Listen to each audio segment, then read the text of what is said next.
Okay, here we are. It's the day I've been waiting for. So exciting. We're going to start sewing the #1 block for my favorite color is Moda here at Always in Stitches in Noblesville, Indiana. I'm Dawn. I'll be your teacher. Remember, we're just going to do it the way I know how. That's the only way I know. If you do it another way, that's fine with me. But maybe you'll get some tricks and hints and a little bit of information that you hadn't thought of before by watching this. But I'm so excited. I'm going to take you on this journey with me. And I've got all my Quilt blocks cut out. Look, they're all organized from 1 to 20. I'm so excited. Aren't they beautiful? I'm going to charge people to touch them. If people want to touch them, I'm going to say it's going to be $1 to touch them because they're so beautiful. Each one of these bags represents a block. And, I can't hardly wait. But first I got to tell you about how wonderful my morning's been already. When I drove here this morning, I passed through an elementary school zone, and this nice police officer pulled me over and reminded me it was 20 miles an hour for one little block of that school. I thought it was 30, but he informed me it was 20. I was going 32 miles an hour.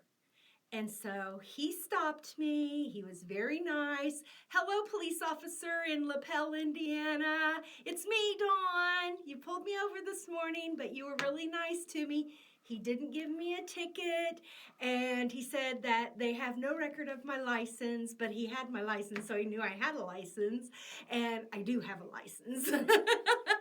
But anyway, that's how my day started. He was really polite and nice to me, and I thanked him for his service, and so he let me go, and it's all been uphill from there. So how much, farther could you go down, right? So before we get started on our block, there's some things you need to know.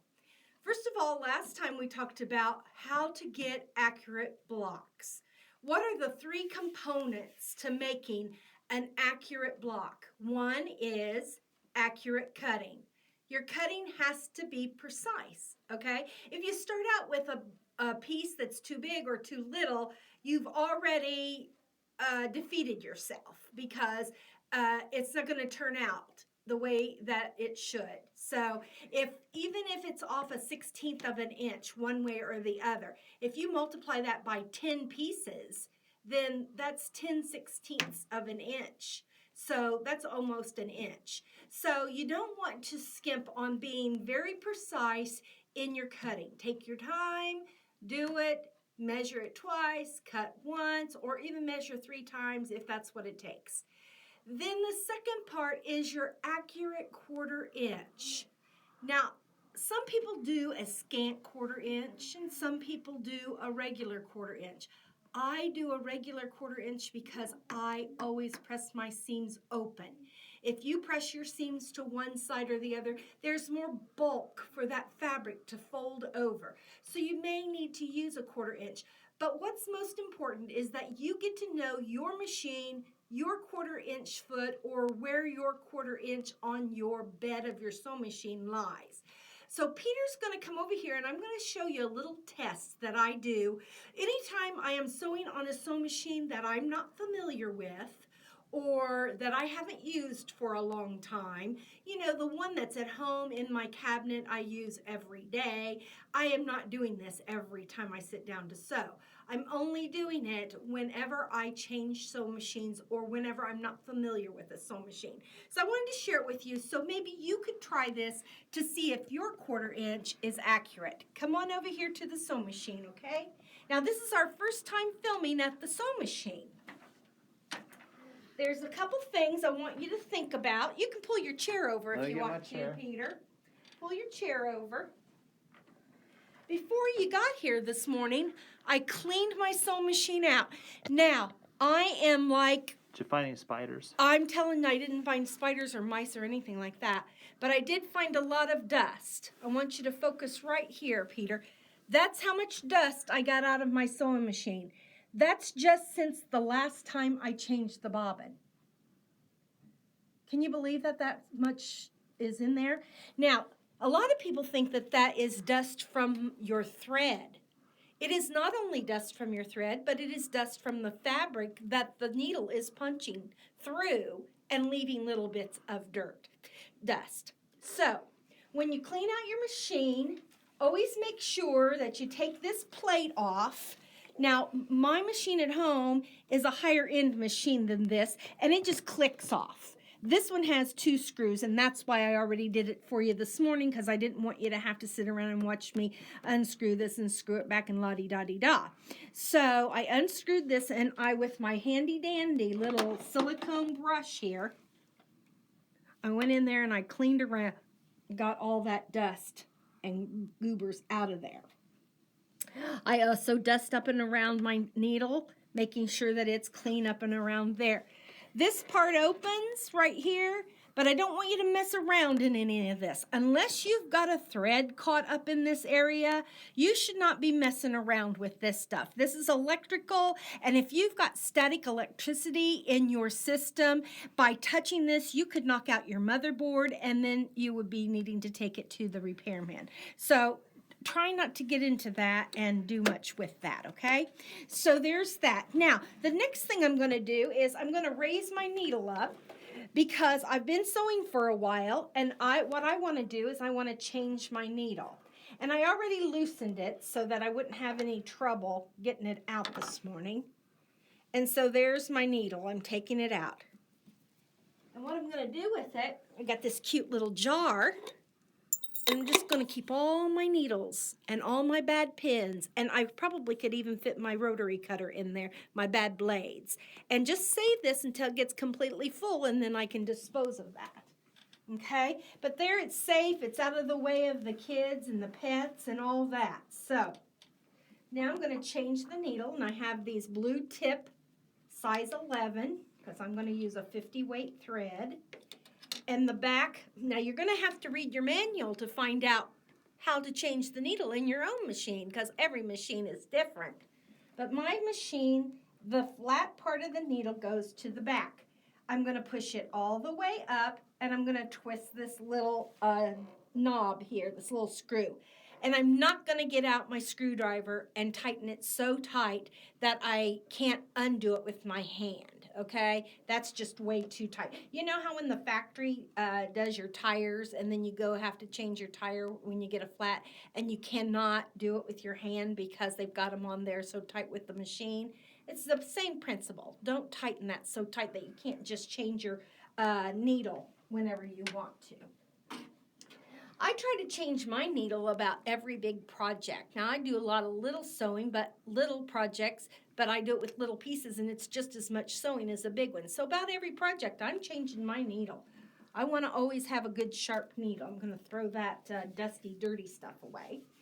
And I think I talked to you a little bit about my foot that I use, and it's got a little 1/4 inch guide here. Whatever you use as your 1/4 inch, that's what you should use. Now, what I have here is I have 3 pieces of fabric that are 3.5 by 1.5. Okay, 3 pieces of fabric. And I'm going to sew them together. So I'm going to put, it doesn't matter what order, just 3 different fabrics. I'm not going to pin, I'm just going to make sure that they're all laying on top of each other. I'm going to put my sewing machine down. Oh, before I do that, I'm going to sew on a piece of fabric so that I don't have a bunch of little threads hanging around my, I forgot to thread my needle when I changed. When you change your needle, you should probably rethread it. So that's a good idea, don't you think, Peter? Needle up. Now my machine has this little needle threader for people who are old and can't hardly see to thread the needle. So not you. Oh, no, not me. I could thread this needle lickety-split. But you just like to demonstrate the needle thread. I just like to demonstrate it, except for it didn't work. Why would I be able to do it 1,000 times, but when you turn that camera on, I can't do it? Have you watched our embroidery videos? No. Anything that could go wrong goes wrong. Oh, Every really? time we start a Kimber Bell embroidery video. Okay, my problem here is I have because we're recording. The problem here is I had my foot down so my tension was on and it wasn't letting my needle thread. So.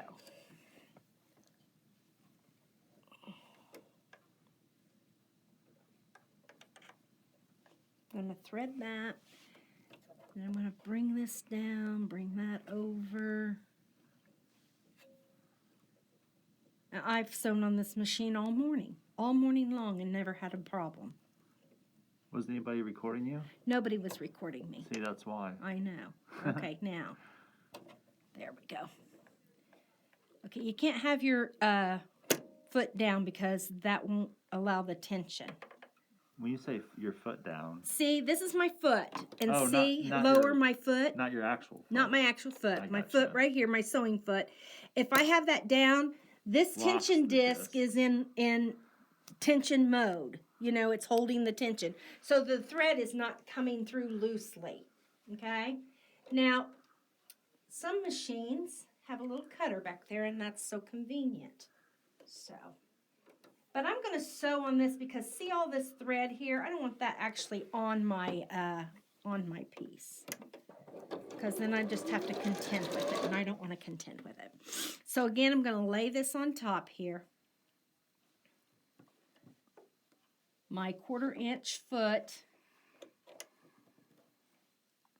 has a little, I don't know if you can see that little groove right there, or the little Let me get guide. close real quick. Okay, Point right there. It's black. Is it flexible? Does it flex in or out? It shouldn't. You don't want it to. Okay. I mean, it's flexible just because it's a thin piece of metal. But when a piece of fabric's up against it versus a piece of wood, Okay. you know, it's not going to be flexible. Okay.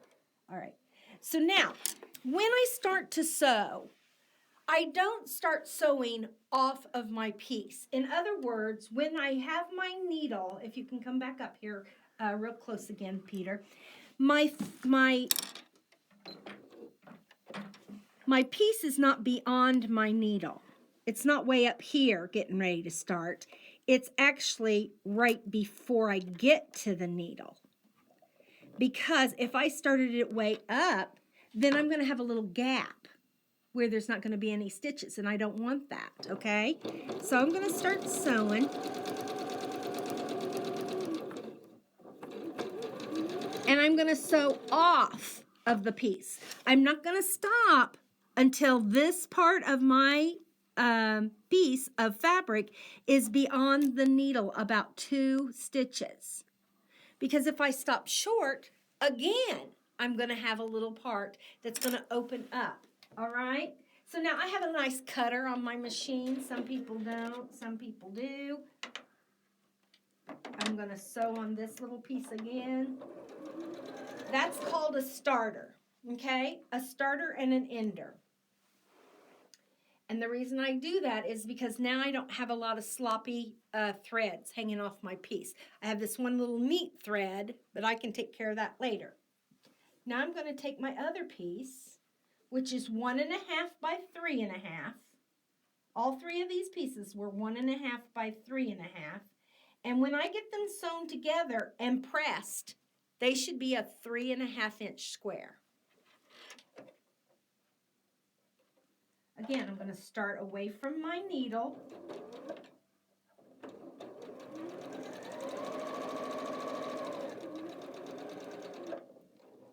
I'm going to cut my thread. I'm going to bring my beginner and ender around, sew on that so I don't have a bunch of thread. Now see, I could just clip that, but it's not going to bother me. Okay, so now I'm going to take it over to the ironing board. How are we going to work this out, Peter? You're just going to follow?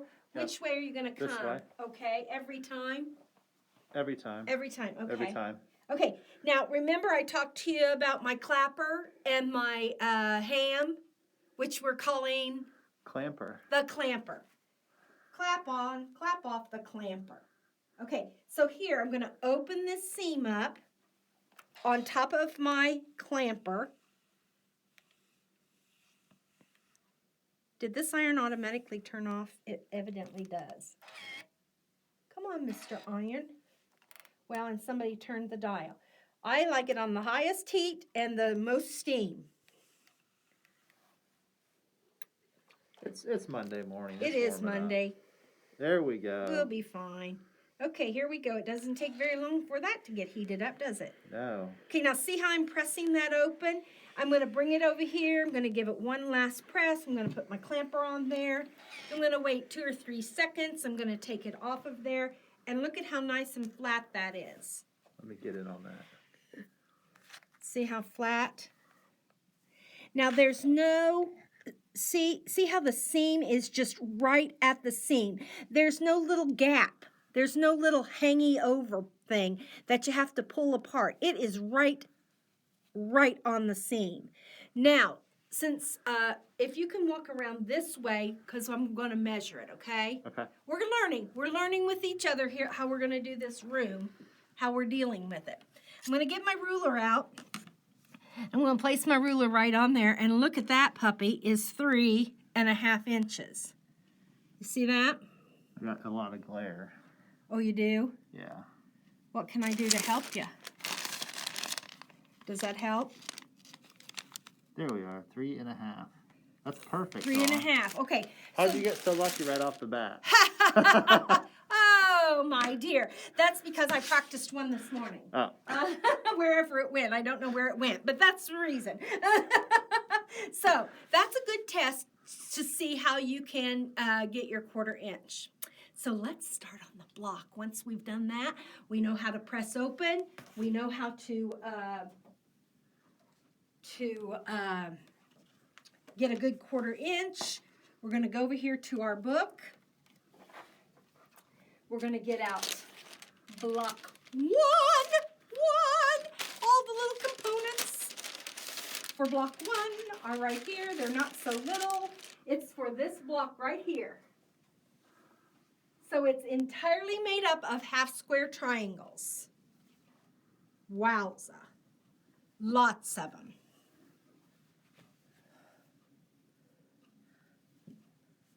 Look at all of them. They're so beautiful. Aren't they beautiful? Look at that. It's like pizza toppings. Yeah, there you go. Okay, I'm going to give them a little press. They're like little pieces of pepperoni. There you go. Just want to press them a little bit. They've been in the bag. So they need a little TLC.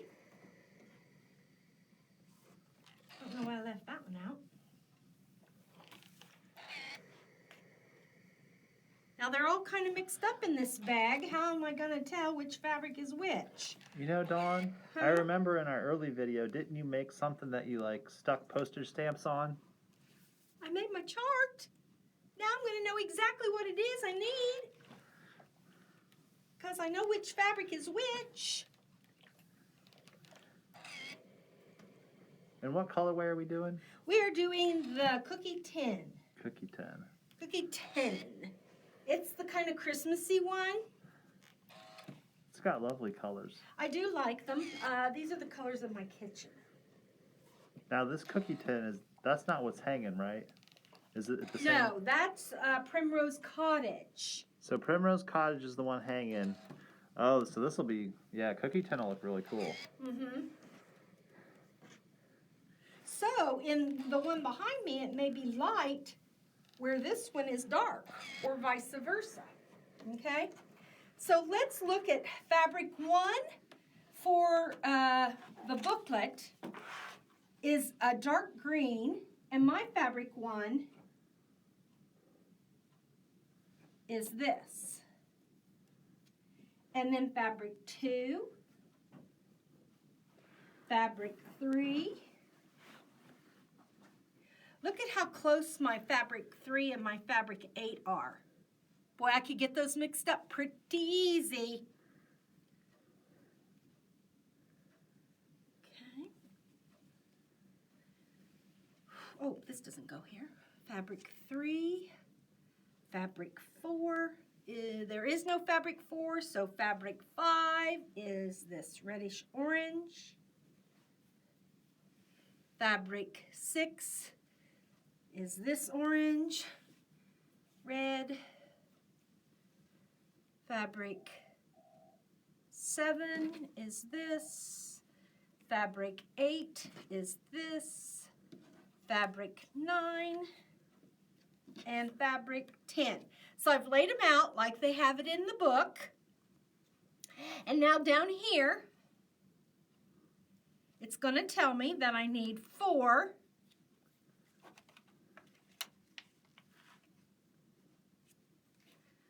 of fabric 1 and fabric 5. And I need 4 of them. And for each one of these squares, I'm going to get 2 half square triangles. Okay? So I always put the dark on the bottom and the light on the top. So if I need 4, I'm going to have to make 2, right? Right. So that's the first piece that I need. Now I need 8 of fabric 1 and fabric 10. 8 of fabric 1 and fabric 10. So that means I'm going to have 4 of these. 4 and 4 is, come on, Peter. 4 and 4 is. Oh, are we doing cookie math? Cookie math. 8. 8.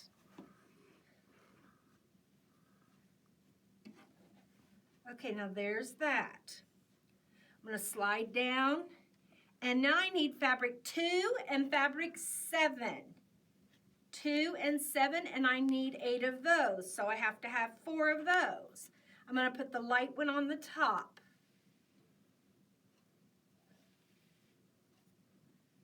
This way I'm making sure that when I collected my fabrics that I did a good job.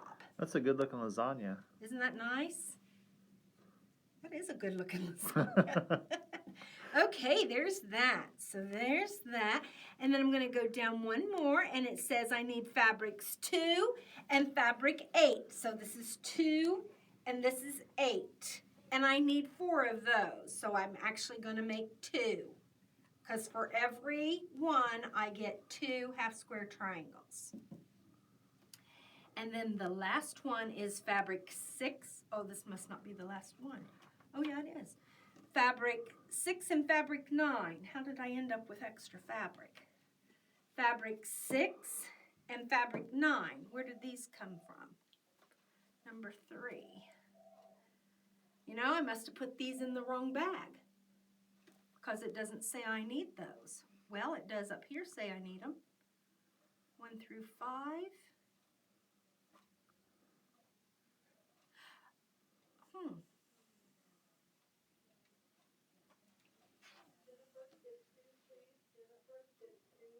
Okay, well, we'll just play along until we can't play along anymore. This is fabric 6 and fabric 9. Fabric 6, fabric 9. So I'm going to say this is the lighter one. Put it on the top. And I need to make 8 of those, so I'm going to do this.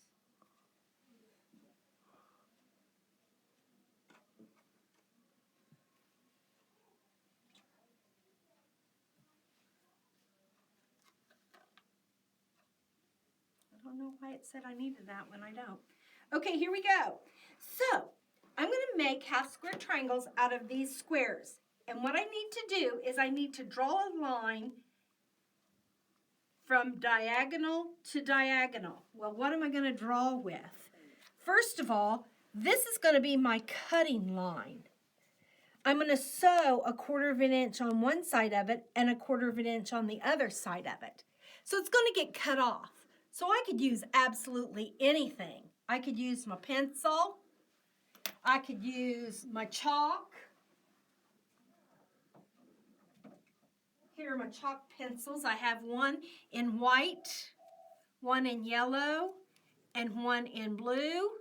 So I'm prepared for every value of fabric. Here's a chalk liner. If you haven't got the message, I like chalk.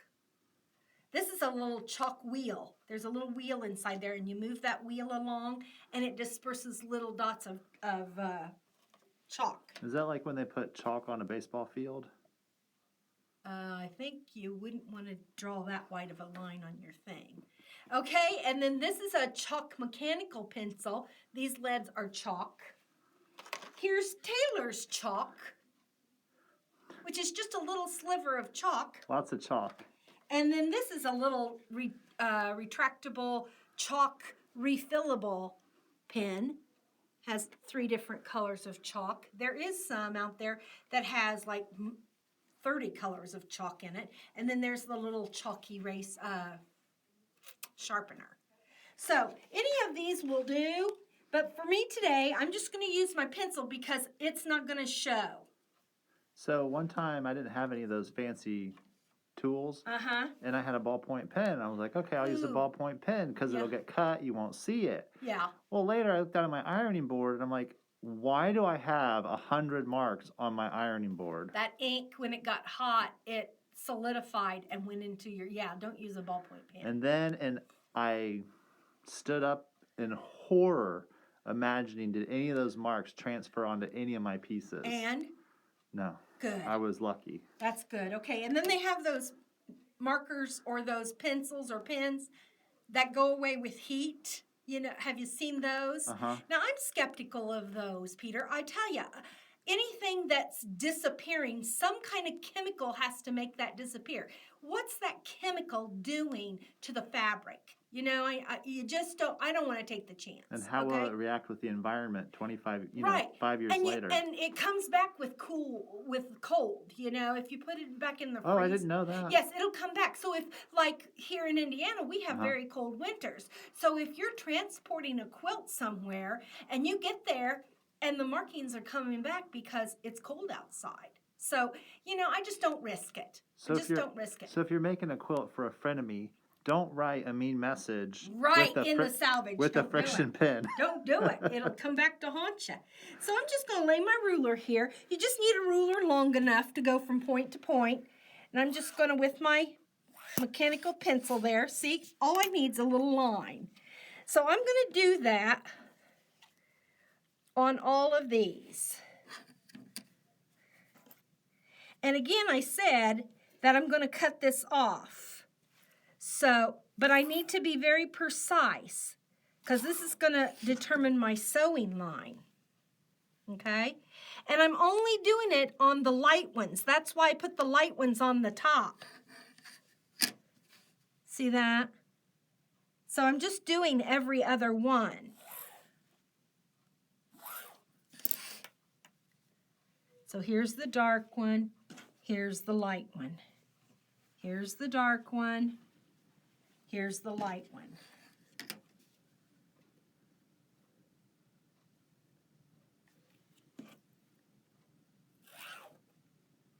Making sure, I like one of these mechanical pencils because it stays sharp all the time. You know how a regular pencil gets dull, so the line gets thicker? Well, on these mechanical pencils, the line just stays the width of the lead and makes it a lot nicer. So you'll be able to see it a lot better here on this one because it's much lighter. And as soon as I do this one, Peter is going to take a break. And then I'm going to do all these, and we'll come back when I get them all done. So see how that, when I lay that on here. Now, the nice thing about solids, the Bella solids, is they don't have a wrong side and a right side. If I were doing this on actual printed fabric, I would be doing the drawing on the back side, and these would be right sides together. Okay? All right, so let's take a break, Peter, and I'll get all these done, and we'll come back here in a second, okay? Sounds good. Okay. Okay, we're back. We took a break, but now we're back. You should have all of your blocks with the lines on them, but I have to tell you one thing. When I'm sewing, I have to take my shoes off. I don't know what it is about me. It's just a crazy thing, but they have to come off. I can't feel the power foot with my shoes on. So, and my power foot on this machine is a tiny little thing. And so I have to have my feet so that I can feel with them. So that's what you're looking at right now is my nice little feet so I can run my machine here. And my chairs just sit real comfortable. It's got a, I don't know what it is about these chairs, but it seems to fit everybody. But it's right in the small of my back, and that just really helps when you're sitting and sewing for a long period of time. Now, while you were gone, if you want to come over here a little bit, Peter. While you were gone, I discovered a couple things. Remember those blocks I had that I didn't know what they were for? Yes. They're the four corners. The corners. They're not the half square triangles. And so when I looked over at my block, let me just get it for you. This block has been hanging here. How long has this block been hanging here? Maybe about 2 or 3 months? Yeah, a while. Okay. The corner squares are not in the corner. They're not. Nobody in this entire organization. You're kidding me. All 22 employees, nobody said a word. Is that a mystic? And I never, ever noticed it until just while we were on our break. So is that a mistake? Yes, it's a mistake. So it's a perfect opportunity to learn how to use the seam ripper. That's the only reason I did it. What has happened here is, see, I've sewed these 2 rows together. Oh, okay. And I sewed these 2 rows together, but this one was supposed to go there, and this one's supposed to come down here. Gotcha. So I'm going to have to take this seam out and this seam out and just swap them, okay? And then my squares will be actually on the corners. Okay, so before it's all over, I'm going to show you how to use the seam ripper. So you're not going to leave it? No, I'm not going to leave it. Oh, my goodness, Peter. Would you leave it, really? Yeah. You know, on this scrappy of a quilt, you would never notice it. You really wouldn't. But if the whole quilt was kind of that pattern, you probably would notice it. So, you know, I could leave it, but I'm not going to because that would just bother me for the rest of my life. Even in my grave, it just wouldn't do good. So I've got all my squares. It would give you a reason to come back to life. Right. I've got all my squares marked with the diagonal, half of them, because the other half, I'm going to lay them right sides together. There are lots and lots of ways to make half square triangles. This is just only one way. But you know, when you buy a kit, you need to follow the directions in the kit. Because if you don't, you may not have enough fabric, because they are calculating the yardage by the method that they used. So let's say, for instance, you like to use half square triangle paper, and you were cutting these in strips to make your triangles on a roll or triangle, whatever foundation paper you're using. Excuse me. So you may not have enough fabric if you do it that way. So it's always best to follow along the pattern, the way that they suggest it, so that you'll have enough fabric. So what I'm going to do now is on this line, this is going to be my guide line, and I'm going to sew 1/4 of an inch on each side. I'm going to just stack my 2 pieces of fabric so that they're even. And remember what I said, that this little guide, this little black piece right here, is actually 1/4 of an inch. My needle is right here, and my 1/4 inch is over here. So what I'm going to do is I'm going to raise my foot up, and I'm going to place the line on the little guide. Maybe you can see that little guide a little bit better now. Is it directly on the line, because that is 1/4 of an inch away from my needle. So I want my stitching line to be 1/4 of an inch on this side of that line. Okay? So I'm just gonna, I've got my beginner there to catch my thread, and I'm just going to start. Now, let's talk a little bit about stitch length. My machine has my stitch length at 2.2. Some machines start out at 2.5. I feel that that is just way too big. I feel 2.2. Oh, it went from 8. I'm going to take mine down to 2.0. All right? And the reason being is I want it tight right here at these ends where I start and where I end, because I don't want those coming apart. Yeah, those are where the weak spot on your on all your piecing is.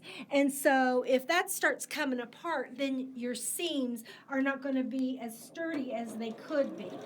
So I always do that. And a lot of times, especially if I'm working on miniatures, I'll take it down to 1.5. Or 1.6, something like that. And then if you make a mistake, you just throw the piece away because you just can't even take out those stitches. Oh, that's hilarious. So anyway, I'm just going to sew along that line. Now, when you're driving a car, you don't look at the bumper, right at the bumper of your car. You don't look at the end of the windshield. You don't look at the bumper of the car. You look beyond that. You got to see what's beyond that. What's coming up, right? Okay. Well, the road is coming, but you don't know what else is coming up. So you've always got to keep your eye ahead a little bit. Well, that's the same way with sewing. You don't keep your eye on the needle. The needle stays in place. It's not going anywhere, okay? So what I'm keeping my eye on is that little wedge where I want the fabric to go. I don't want to get off that little gauge. And so I'm going to put that right on there. Now, my sewing machine, my needle, took about 3 stitches in the air. Do you know what I mean by that? It's like there's no fabric under there. It's just stitch, stitch, stitch, and it wasn't really stitching anything. The bobbin and the top thread were just locking. 3 stitches all on their own. That's called sewing on air. And then it picks up the fabric and starts sewing on the fabric. If I had put the fabric in a little ways, then I wouldn't have any stitches there at that intersection. And that's not good. That's the weakest part of your seam. It's going to be interesting to see if you can hear me over the machine or if I should not talk while I'm sewing. We'll be able to hear you. You will? Yeah, we did a video on the Kimberbell embroidery, and we could hear Nancy over the embroidery machine. Okay. And your voice projects too. It does? Yeah, your voice projects. Nobody's ever said that to me. It projects. Oh, Peter. Okay, so another thing about my machine is it has a speed control. Okay, if I'm not comfortable with going the full speed, I can back it off a little bit. And if you're a beginner or if you're somebody who is just starting to get familiar with your machine, you may want to back it off a little bit because when you hit the pedal down here on the floor with your bare feet, your stocking feet, whatever, you want to make sure you stay in control of your piece of fabric. Now, I am not pushing this fabric. I'm not pulling. I'm not giving it any kind of weight. No stability. I'm not stabilizing it in any way. All I'm doing is running my hands so that I don't get off this line. So I'm just making sure I'm letting the machine and the feed dogs do all the work. So, in other words, you're letting the fabric glide through your fingertips? I am. Under them. They're not between them, but they're just under them. Gliding under your fingertips? Under them, Because I just want to make sure it stays on track. I don't want to add any kind of resistance. What's the best way to line up the 2 squares? Well, you just look until they're lined up pretty good. Now, something I'll tell you about these squares is we've overcut them just by a hair, okay? 7 inches is what they were cut, I think. And that's a little bit big. So we will be trimming these down. Oh. It's always nice to have that little bitty extra security blanket. Is that just this pattern that did Well, that? that's this block. If I make half square triangles like this, I always oversize them. Some people like to even oversize them by 1/4 of an inch. Now, actually, these are just oversized just by a hair. Okay? Alrighty, now did you notice I didn't cut each one? That's why if I would have cut each one, they would have been falling on the floor. And I would have had to got up and gotten them and gotten around the machine and gotten them on the floor. So I'm going to come back to my beginner little scrap of fabric here. I'm going to sew on it. Then I'm going to take my snips and I'm just going to snip that away. Now this is where my little cutter comes in handy. I love this little cutter. We talked about this the other day. It's got little blade, it's got a little razor blade in those notches, and all I have to do is just go like this. I don't even have to look. Did you notice I didn't get my hand waxed? I know you didn't because you weren't trying. He's trying to pull it out the other day. How does this work? You know, a typical man. So anyway, there you go. That's the cutter. And this is called chain piecing when you do this. When you take one piece and you put it in.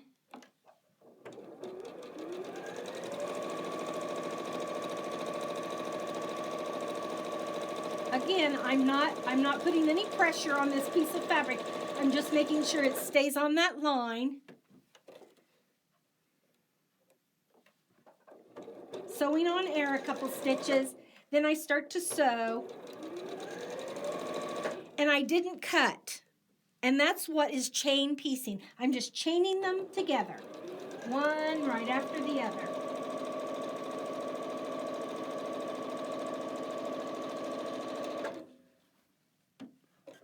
And I'm just going to do this to all of them.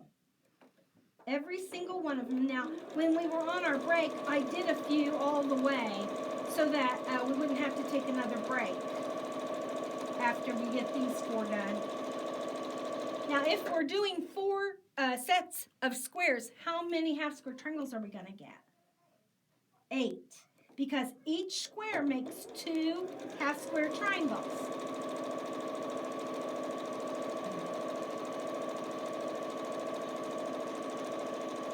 Now, you know that little scrap of fabric that I sew on? It's down there. So that's why I was wondering how you reached 2 of them. I was wondering how you reached all the way down there. I was like, well, wait, did I miss it? No, I have 2 of them. So see, I'm just going to put that one underneath. Sew on that. Okay, I have a question. Off. Yes. I have a question. Yes. I noticed that the pieces are chained and they're going to the floor. Does that put any unnecessary weight as you're chain piecing? It doesn't. To affecting like the stitch or anything? No, because the stitch is really stable. So it's not, even though we are sewing on the bias, it's not affecting it because it's sewn, you know, and the stitch is 2.0. That's a small stitch. Look at how small that stitch is. Can you see? Let me get in there. That's a nice small stitch. And see how it goes all the way to the end? There we go. There's no now little it's in gap. Focus. Now there's no gap. You know what's funny is now that you mention it, I use a little bit bigger stitch length.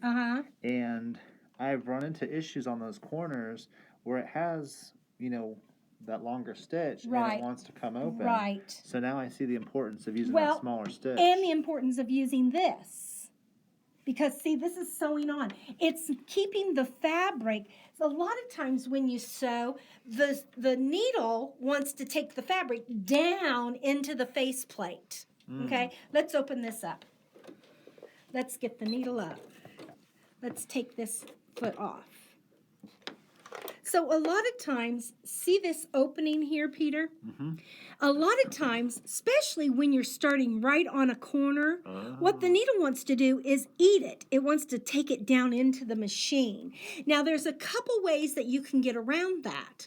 One is to get a single hole plate where there's just one little single hole here. But let me tell you, if you do that and you want to do a zigzag and you forget that's on, your machine's going to the doctor because it will certainly be out of timing.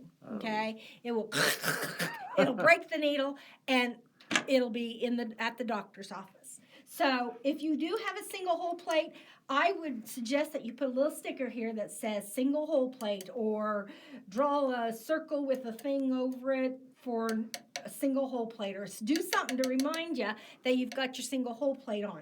But the best solution is this little thing. See, if you're sewing on this, let me put my foot back on.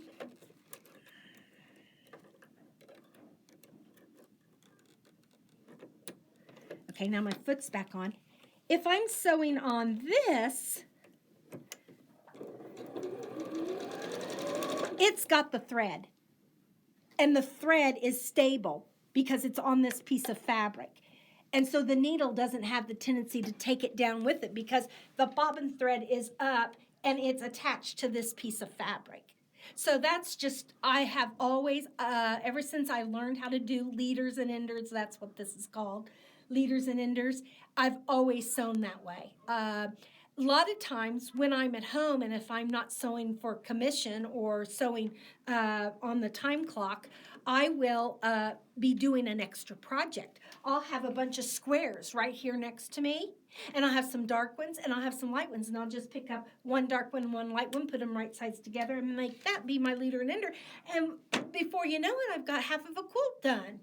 I mean, wow. It's amazing. You know, just out of your scraps. That's a really good tip. Yeah. To use scraps. Go ahead and put 2 scrap pieces together. Exactly. Instead of just having these, little pieces here with all this furry hair, you can have leaders and enders that are actually pieces of a quilt. I learned something. Yay! Okay, so let's take this over to the cutting board now that we've got them sewn. Okay, I'll meet you over there. Okay, please do. Now we're going to cut the line. So we've sewn on both sides of the line. Now we're going to lay the ruler down and we're going to cut on the line. And now you see we have 2 half square triangles. See that? Here's one and there's 2. So for each block we got 2. So let's do it again. Lay it on the line.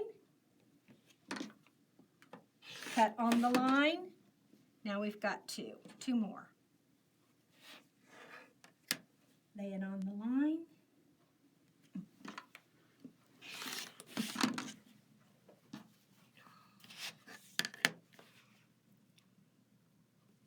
See, I'm just putting it to the angle, to the point. There's that. Now, the book says that these need to be 6.5 inches. They're going to finish at 6 inches, but they need to be squared to 6.5 inches. Well, right now, if I open this up and I press it, let me do that. You don't have to come over here, Peter. I think they can kind of get the idea that I'm just going to open this seam on my clamper.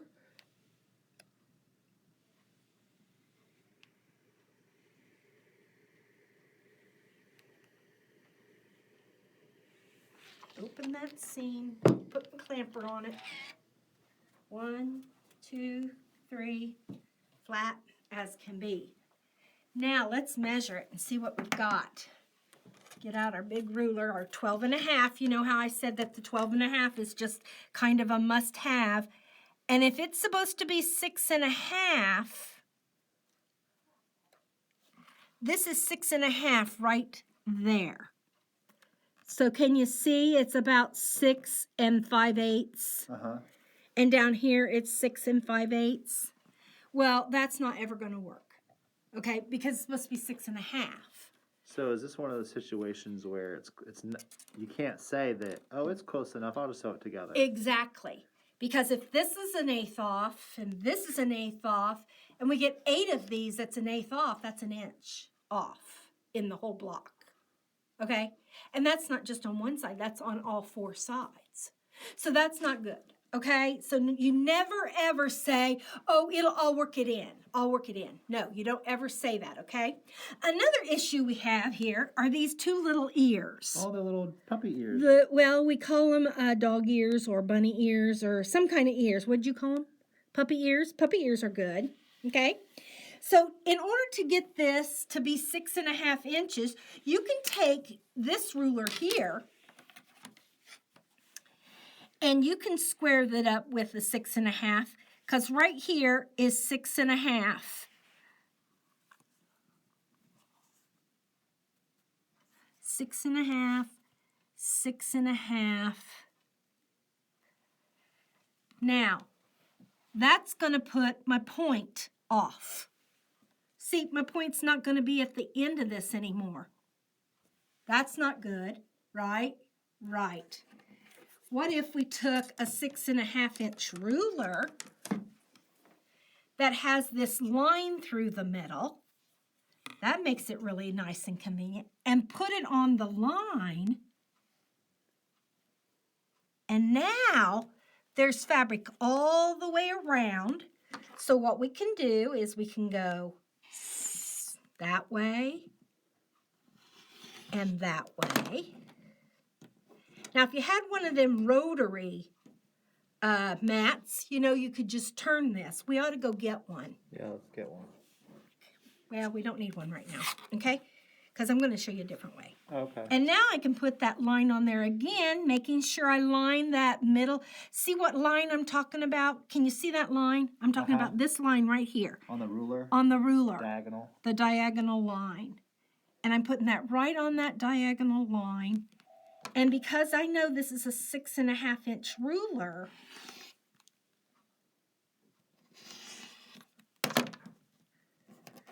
that is my perfect 6.5. Now, did you notice I trimmed all 4 sides? I did. Okay. I did notice that. I want to introduce you to my half square trim up ruler. This trims the square before you open it. What? And now you're going to cut both sides at once. Instead of 4 cuts, you're only going to make 2 cuts. Now, when I make a quilt, I'm not all about speed. Well, sometimes I am because I'm on commission or I'm on the clock. But if I'm doing it for my own pleasure, it's all about the process for me. You know, I love every bit of it. I love the cutting, the picking, I love everything there is about it. But this helps me to get it more accurate. So, this ruler has half increments on this side with the red dotted lines. See these red dotted lines? If I wanted this to be 1.5 inch, I'd lay my seam on that line. Oh my God. If I wanted it to be 2.5, I'd lay my seam on that line. If I wanted it 3.5, 4.5, 5.5, or 6.5. Okay? Now, if I turn it around this way, and my pattern said I needed it to be 6, 5, 4. I don't know what that's doing on there.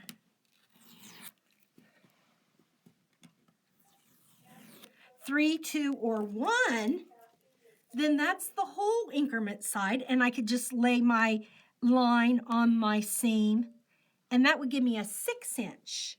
But because I want 6.5 inch, right? That's what my pattern says. It needs to be 6.5 inches before I sew it in. I'm going to lay that red 6.5 inch line right on my seam. Am I going to put it above the line? No. You mean, is it the stitching line? The red dotted line is on the stitching line. Okay. Now, a lot of people make the mistake and bring it down here to the cut line. That's what I would have done. No. It has to be on the stitching line. Oh, because when you open it up. Yes, there's your seam allowance. You can't cut your seam allowance. Nope. You'd be cutting your seam allowance from up here. Yeah. You see, you don't want to do that. That makes sense. So your 6.5 is how big we want it. We've got it up there. Now all we're going to do is we're going to take our our rotary cutter, and look. We do them both at the same time. Now, but we still have these ears. All I'm going to do is I'm just going to take and I'm going to put my rotary cutter right where the seam is, and I'm just going to cut on a diagonal into the block. And now, look what I have. I have a perfect 6.5 inch square with only having to cut it twice, and I don't have to turn the block around. That's why I didn't have you go get one of those mats. You see? 1, 2, 3. So now, look, it's exactly the same with less effort and more accuracy. Okay? Isn't that awesome? That's cool. So let's do it again. Got this piece here. Now the reason I like to do the light side up is because it's easier to see the seam, okay? Light side up, you can see the seam better. Lay the dotted line on the seam, on the stitching line, the line where the stitches are. So I noticed that you had to move the ruler so you had the same amount on this side and the same amount on that side. I just want some. I that you were just want cutting some off. I don't have to. You don't have to? You can just No. take it off one side? I could. Oh, okay. Yeah, I could do that. I'm going to lay that there. Let me show you. This is what Peter means. He means like when I've got this up here and I'm on my stitching line, I kind of scoot it so I have some fabric here and some fabric here. But if I knew that was perfectly straight, I could move that all the way over and I'd still get the correct cut. Okay? But because, you know, I've been handling it, it's gone through the machine, it's had my feed dogs on it, I'm going to just go ahead and crisp up both of these sides. Just make them nice and straight so that I know I'm starting out with a nice, straight 6.5 inch square. That is actually a half square triangle. Let's do it one more time. Well, let's do it 3 more or 4 more times. On the stitch line, fabric on this side, fabric on this side. It doesn't have to be the same equal amount. You see what I'm saying? Yes, I do. Because you know how we were so aware of this angle. The angle is right here on my straight line. That's this line right here. So we don't have to be aware of being on the angle correctly to get the points to match, because we already have taken care of that by laying this dotted line on the stitching line. I don't know how many times I need to say it, but if you lay it on the cutting line, you're not going to be happy with this ruler. This is called the Triangle Square Up Ruler. Quilt in a Day Triangle Square Up Ruler. And it will square up any triangle to any size up to 6.5 inches. Now, Peter, let me tell you this. If I had this ruler, I could do the same thing, okay? So let me show you. This ruler, I'm going to lay it down. Let's see. Get my whiteboard so you can see. Okay. So here is full increments. 1, 2, 3, 4, 5, 6. If I turn it this way, I have half increments. 1.5, 2.5, 3.5, 4.5, 5.5, 6.5. See that? I can take some tape. Now, I have this glow-in-the-dark tape. It's real thin, and you can see right through it, which is nice for some things. See how it goes on your ruler, nice. And you can still see it, but you can see your ruler lines. That's nice. It comes, I got this a long time ago, it lasts forever. This is how we have it. It's in a roll like this, highlighter tape. Or you can just take your good old painter's tape, and what you do is you lay that, now look, here's the 6.5 inch. Get a picture of me really close there. See that 6.5 inch mark? I'm going to lay that on the 6.5 inch mark. And I'm going to come over here and keep this as taut as you possibly can, and I'm going to lay it on the 6.5 inch mark. This has got to be straight.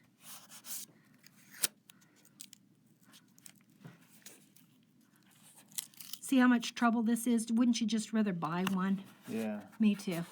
Because there's no, There's no what? No, there's no guarantee that I had that perfect. Right, exactly. But I just want to show you, you know, not everybody can afford a bunch of new rulers. Right. And that's just fine.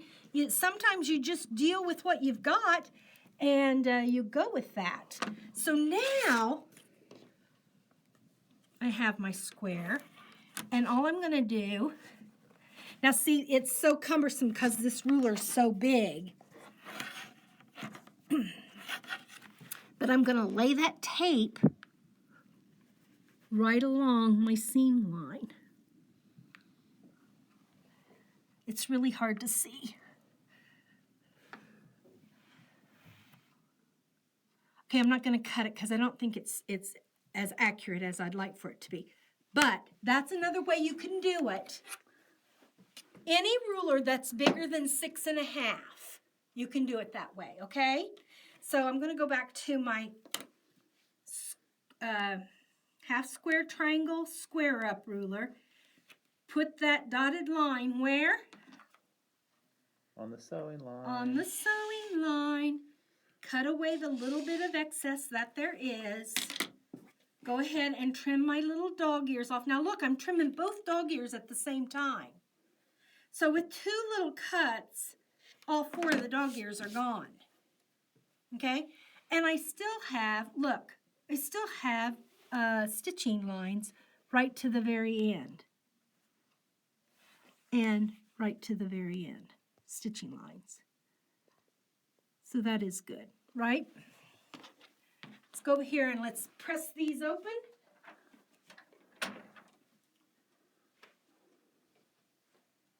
Now you're going to get to watch me stack. I'm going to open this seam. I like to open it with my finger.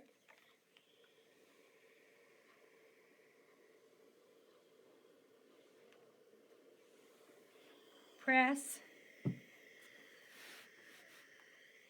Put it under my clapper. What'd you call this again? My clamper. Clamper. Hamper and clapper.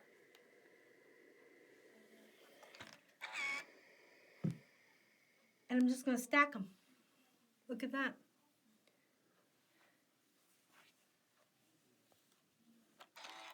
Now I'm not going to stack them 25 tall because that'd be ridiculous. So after I get 4 or 5 of them down there, then I would take them away. But I can just stack them.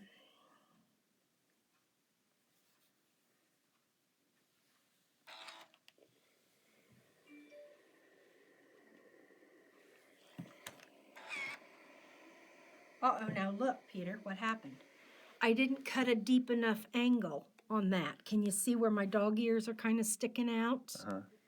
So I'm going to have to take my scissors, and I'm just going to have to angle that a little bit deeper. I do not want those dog ears in my seam allowance, okay?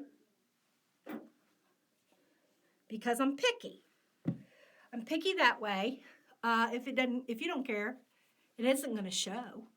It'll add a little bit of bulk. But these pieces are so big. See, I'm used to doing 1 and 1 inch pieces that finish at a 1/2 inch. So things like that I'm aware of because that really adds bulk. Sometimes I'll even go in and I will trim my seam allowances to 1/8 inch. And that's why I have to really lower my stitch length because I've only got 1/8 inch of a seam allowance. So, okay. Clean up my mess here.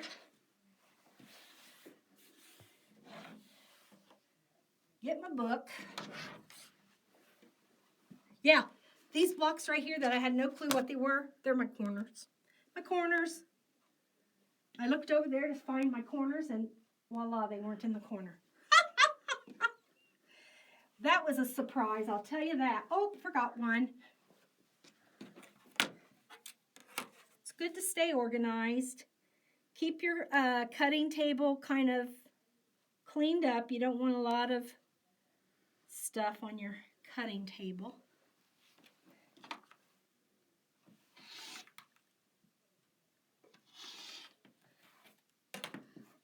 Now I hear the boss comes home today. Our boss here at the quilt shop. Yeah. Is that a true rumor? Well, she was here Saturday. Oh, she was? Uh-huh. You had to work Saturday? I was here Saturday.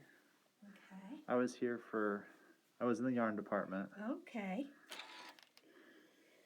Now, if you want to see what Peter looks like, come visit us. He works the floor. He knows a lot about a lot of things. Okay.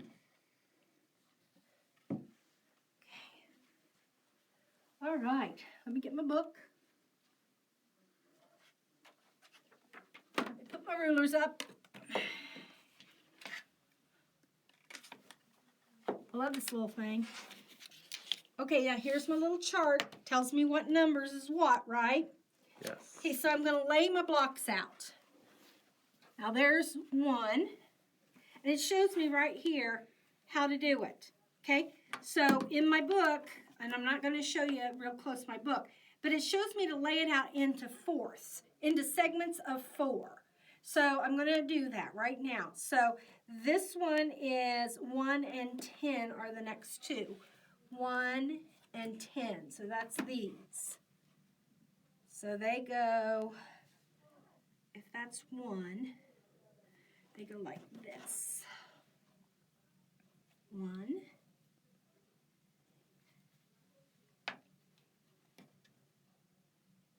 and 10. 1 and 5. 1 and 5. I was wrong. 1 and 5. That's these.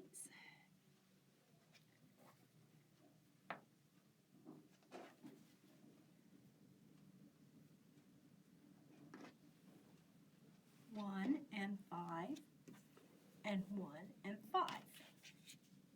This is where it becomes a puzzle, and you just have to pay really close attention, because when I was doing mine like this, I just went by these colors because these were the colors that were in the book.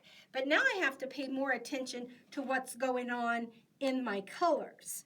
So the next one is 2 and 8. 2 and 8. That's this. 2 and 8. It's like that. So there we go. So I'm going to make 4 just like that. So I'm going to lay all 4 of these on top of there.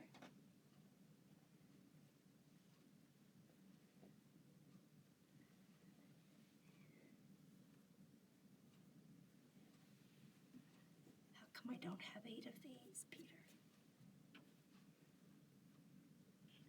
I must be off on my numbers, because 8 is 1 and 10. I was right. I said 1 and 5, but that was up there. 1 and 10. 1 and 10 is this. Ooh, it's a puzzle. So there's 4 of these.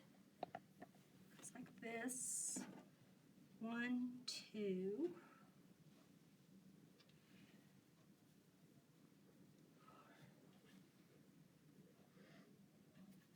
There they are. Okay, I'm going to make 4 of those. All right. Then I'm going to make some flying geese units, and those are going to be made out of 2 and 7, and I'm going to need 4 of those. 2 and 7. 2 and 7 is the bright red with this. So I'm going to need 1, 2, 3, 4 of these. 1, 2, 3, 4. So there's those. That goes here. Okay. And then the next set is this, which is 8 of 6 and 9. 6 and 9. That's these. 1, 2, 3, 4. 1, 2, 3, 4. 6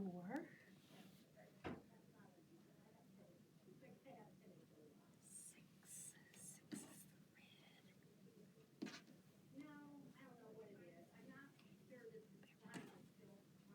There we go. Now, what if I didn't like that? What if I would rather have it like that? Well, I don't really like those red things together. So I'm going to go back to being like this. But what if I change these? That gives me a light one and a dark one. That's kind of nice. Do you like that? You know what? It's your quilt. Cool. Looks pretty cool. Yeah, it's your quilt, and you can do with it whatever you want. I'm going to Is go that back. a song? I don't know. Is it? It's my party. Oh, it's your party. It's my block. It's your block, and you can do what you want to. And I can do what I want to. Do what I want to. Do what I want to. Okay, now, which ones go in the middle? Now, the reason you're taking these extra steps is because your colorway is different than the book, correct? Exactly. And so you I have to figure it out. You have to translate what colors they used into the numbers, and then look at your chart and look at your numbers and see what 1 and 5, and the colors that you used. Here, and there's 1 and 5, and it's the middle block, so it goes like this.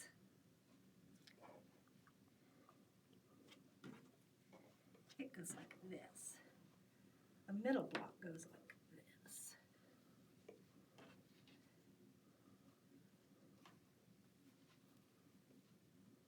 Nope. So there's the middle block. Where do these babies go? Oh, they go right here because that's the rest of my pile. Okay, so I got to make 4 of these, 4 of these, 4 of these, and 1 like this. Okay? All right. So I'm going to pretend like my sewing machine is right here. And when I sew, my seam, my 1/4 inch is on this side, my seam and the rest of the block is on this side, correct? Correct. So when I flip this over, it's ready to go into the machine. See that? Just like that. Just like that. If I don't move it, if I don't twist it, if I don't do anything to it, then it's ready to go, okay? So what I'm going to do is I'm going to get my board. Now my board it's just a foam core, piece of foam core that I've covered with some batting, and I put a little cute decorative trim. You don't have to put that trim on there if you don't want to. But I'm going to lay that on here because these won't slip and slide. Now I'm going to do the same thing to this. I'm going to lay one over. And I know that's my middle block. Okay? So if I'm going to sew, I'm going to sew right there. I'm going to do the same thing to these. Flip this one over. Always flip with the right hand to the left hand. The right hand to the left hand. What if you're left-handed? Well, you still go from the right hand to the left hand because your sewing machine doesn't know right hand from left hand. Because you don't sew with the bulk of your block inside your arm of your sewing machine. It always goes to the outside of your arm. So take your right hand, flip it, the piece over to the left hand. Right hand, left hand. Right hand, left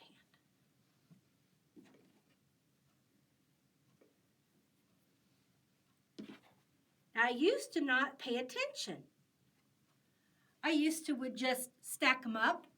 Then I'd get over to my sewing machine and I would have no clue which way I had turned them, which way I was supposed to sew them. Was it here, here, here, here? And half the time I'd be ripping them all out because I wouldn't know. So I'm going to take my right hand over to my left hand.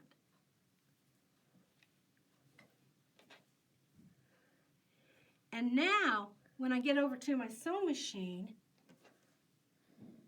everything will be laying exactly the way it's supposed to be sewn.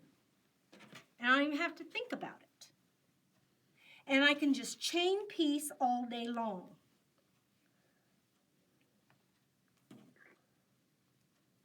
Now you think this is a little bit monotonous. Well, it is. Try doing them one at a time. Yeah, try doing one and then coming back and doing one and coming back and doing one and coming back. And the likelihood of you getting it turned around every time you turn around, is a big chance that you're taking. So there you go. They're all laid out. So I'm going to bring them all over here to the sewing machine. This can be any size you want to cut it, this board here. I just make it whatever's convenient for my size table that I'm using here. I've got little ones, I've got big ones, I've got all sizes. So I just like to have it that doesn't Like if a big wind would come through here, oh, please, no, big wind, don't come through here. I've got my pieces. They're going to stay pretty steady right here on this. Okay, so now I'm back to my sewing machine. I love your sewing machine. I'm so happy. Can I have a drink? Because I'm thirsty. Did you name your sewing machine? Mm-hmm. Her name is Dorothy. It's actually 3 syllables. Dorothy is her name. Just like when Auntie M called for Dorothy when the tornado was coming. Dorothy! You know, she needed her to come in from the storm. And of course, Dorothy didn't listen. And Dorothy ended up in Oz. And then eventually the Emerald City. I'm sure that most of you people know about that story. One of my favorites.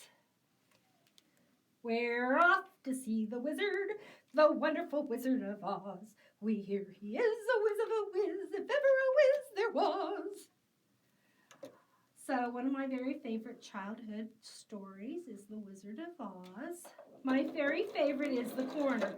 As coroner, I must concur, I've thoroughly examined her, and she's not really dead. She's really and I don't even know all the words, but I think it's a fun thing. So there you go. She's really quite sincerely dead, I think is the way it goes. But who knows? Anyway, don't you think I'd make a good wicked witch, though? Well, you have that trademark laugh. I do have the laugh. I have the laugh down. And some people think I'm wicked. So there you go. And that's my other. I went to see Wicked on Broadway. Well, oh, wow. It was off Broadway. It was in Chicago. But it was the Broadway production. It was the Broadway people that came to Chicago and did it. Ooh, was I excited. It was on the coldest day that year. My girlfriend and I have birthdays that are close together, and her boyfriend got us tickets. And he took us out to a really nice French restaurant. No, it was Italian. The oldest Italian restaurant in downtown Chicago. It was awesome. And then we went to the play. They wouldn't let you take camera. If you had your cell phone, they wouldn't let you take photographs. They had people everywhere. No photographs! No photographs! They were the wicked witches. I'll tell you what. Whew. So anyway, I'm just sewing along, making sure I got a good 1/4 inch. I'm not pinning anything because I feel pretty secure. These pieces are pretty big. I feel pretty secure that I can keep that. But when I start lining up seams, I'm going to get my pins out. You better believe it. Okay. You got to love your machine. You know, your machine is a personal thing. It's a very intimate relationship that you develop over time with your sewing machine. If you get one and it doesn't do exactly, if you want it to do more stuff. Now see, I could feel that was getting caught, that my feed dogs were not taking the fabric right. So I stopped and I lifted this up and I let the fabric straighten out, because what had happened was the needle kind of bunched the fabric up a little bit. So instead of just letting it happen and just not paying attention, because sometimes I do that when I'm talking, but you know, I'm trying to pay attention here. Then I'm going to check it to make sure that it's still a good seam, because if it's not, I'm going to take it and take it out. It looks pretty good to me.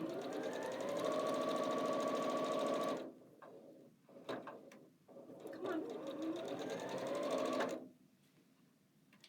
Sometimes you have to talk to your machine, just like your children.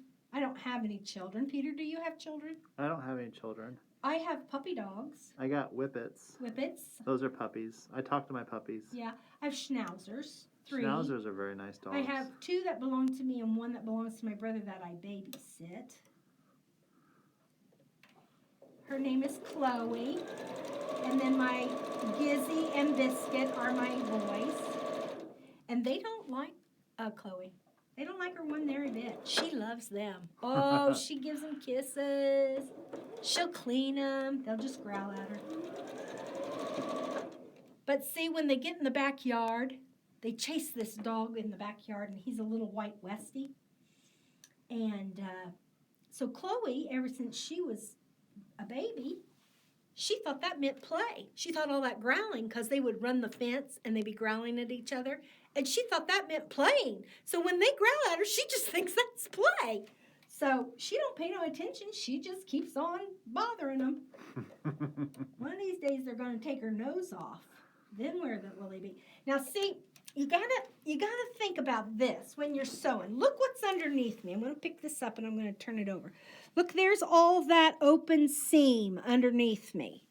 And that's what's getting caught on my, this right here, that's what's getting caught on my needle. So I gotta feel that. I've got to make sure that that is really going under my needle and not being crunched up by my needle. I want that to lay perfectly flat. And so, you know, I'm paying attention, real close attention when I start and when I end. A lot of people, what happens when they start sewing is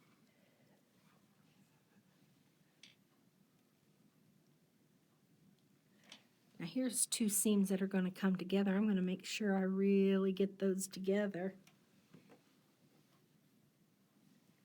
But what they'll do is they won't start a complete 1/4 inch. They'll either start on an angle, see, like that, so it'll come in fatter, or they'll go in an angle like this, that would be fatter, and an angle like this would be skinnier.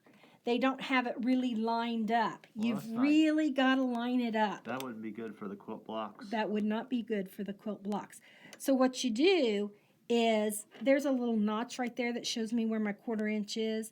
So I'm going to make sure that that lines right up with that, so that I know at least it's going in pretty straight. I always wonder what that mark was for. Well, not all sewing machines have them, but this one has a 1/4 inch one right there. And that makes it really nice, you know. Handy. Handy schmandy. Those Genomes, they know what they're making. Yep. Okay, and you make sure you line that block up. Make sure that seam underneath you there is completely flat. You don't want that to be all bunched up. Now see, that got off a little bit. Now, as picky as you want to be, or as loosey-goosey as you want to be, it's your quilt. If you don't want to go to all this painstaking, pay attention, keep it straight, la-di-da-di-da stuff, it's your quilt, you know. Have fun. That's the #1 thing. My personality is just, I don't know what it is about me. But I just like things all real orderly. Nice and tidy and orderly. Except for when it comes to the laundry. I hate to do laundry. Which would you rather do, Peter, if you didn't have a dishwasher, but you did have a clothes machine? Which would you rather do, the dishes or the laundry?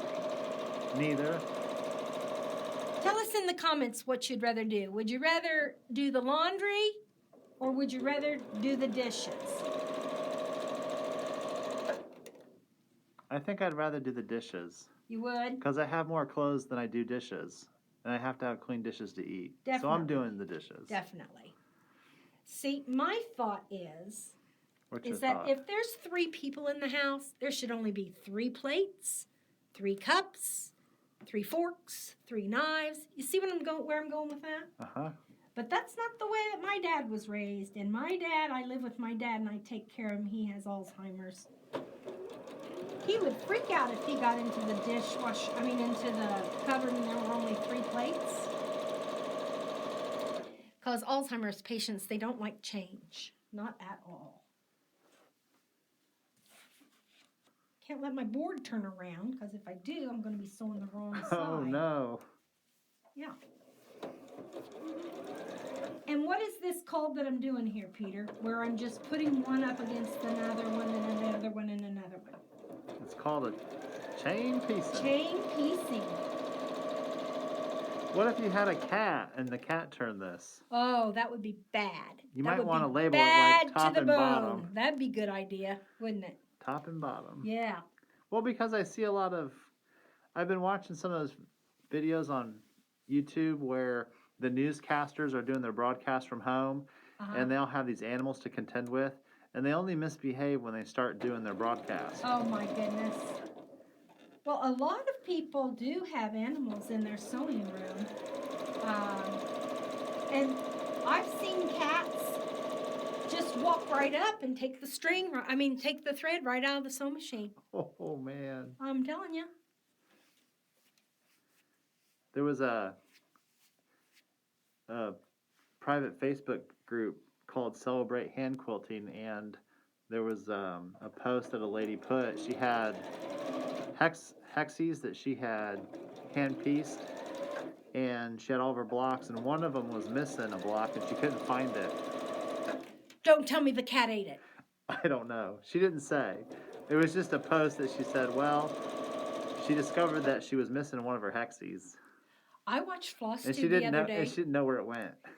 I watched Floss Tube the other day, and a lady's dog ate the whole skein of floss. Gosh. Oh no. And they found it, in the backyard. Oh no. She didn't wash it and use it. She just bought another skein. But it's a good thing it passed because, that can really harm an animal. Yeah, that could.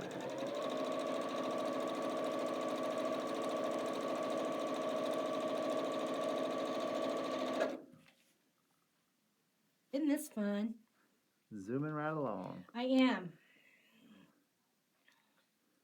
Now this is my center, and it's more like an hourglass. When it's finished, it's going to resemble an hourglass block.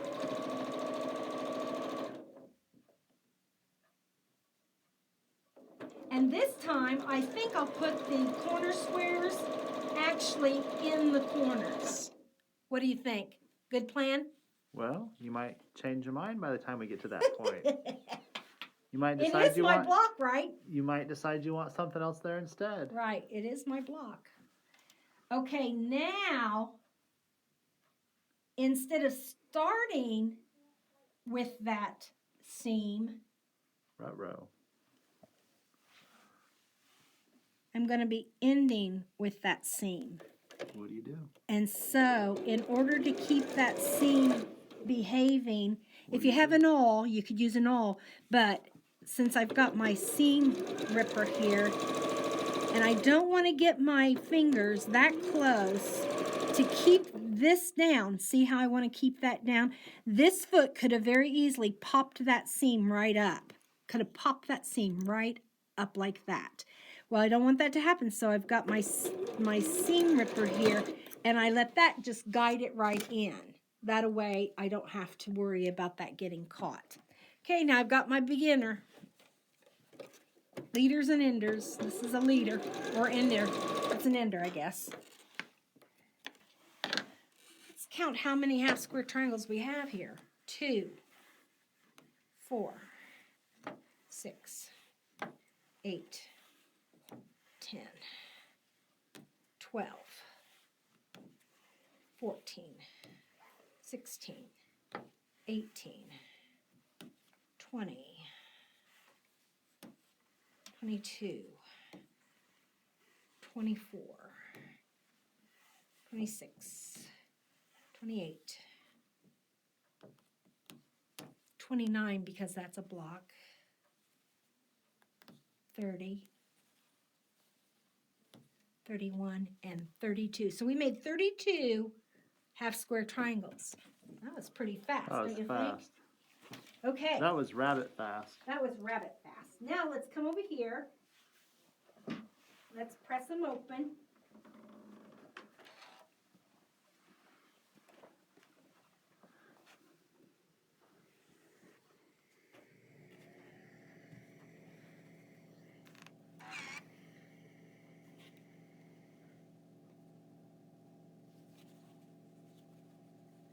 Now this is sort of like watching paint dry, grass grow. What are some of those other sayings? That's the only two I can think of. That's the only two you know?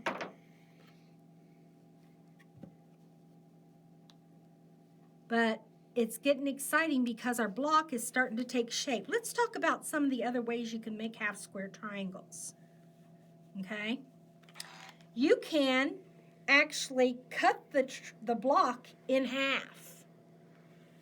But if you do that before you do the seam, like we did this time, see, I could have cut all these in half before I got started and just matched the halves up and so on.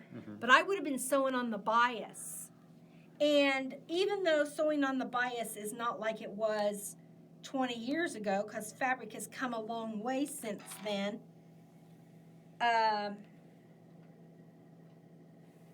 it's not good to have that big long of a bias. So I want to show you my blocks. Look at this, so pretty. Now look at this weird thing here that's going on, okay? Well, that's my seam. That's going to be my 1/4 inch seam.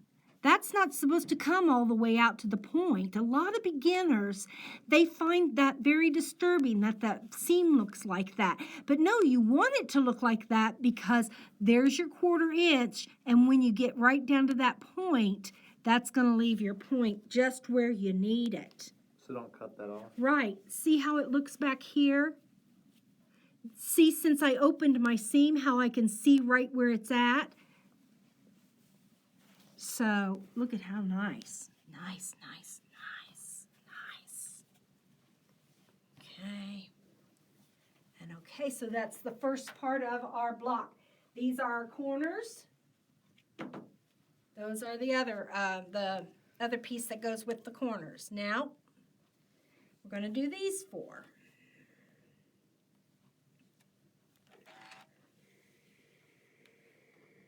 I tell you, when you're sewing in your sewing room by yourself, it's a lot easier to think about these things. You don't have to think about what you're going to say next because you're just there by yourself or with your dogs. They don't care what you're doing. As long as they're fed and the door's open, they can go out the doggy door. They don't care whether you've got a nice 1/4 inch or, you know, any of that. Or your seams are flat. Or your flat seams, or if your corners really get into the corners. I just can't even believe I did that. I cannot believe that I've not noticed it. That's just how crazy it is. Just can't believe how I just didn't even notice it. I've seen that before where somebody will post a picture of a quilt block or something, and there'll be a mistake in it, and you'll notice it after, you know, just if somebody's got a real critical eye, they'll see something and notice it, and then it's like you wonder, it's like, do you know if they know it's there? You know, should you say something? Should I say something? Should I not? Because they're about to spend, you know, another 100 hours on the rest of the quilt blocks and putting it all together, and you know, at that particular moment in their juncture, it could be really simple to just redo that block. Right. You know, the Amish, they always put a mistake in theirs because they think that God is the only perfect person, and so they will leave mistakes in theirs because they do not want to have somebody think that they think they're perfect. So I find that very interesting. Okay, so there's my block. 1/4 of it. Isn't that neat? It's looking good. So far, so good, right? Now, these are the flying geese blocks that go in the middle.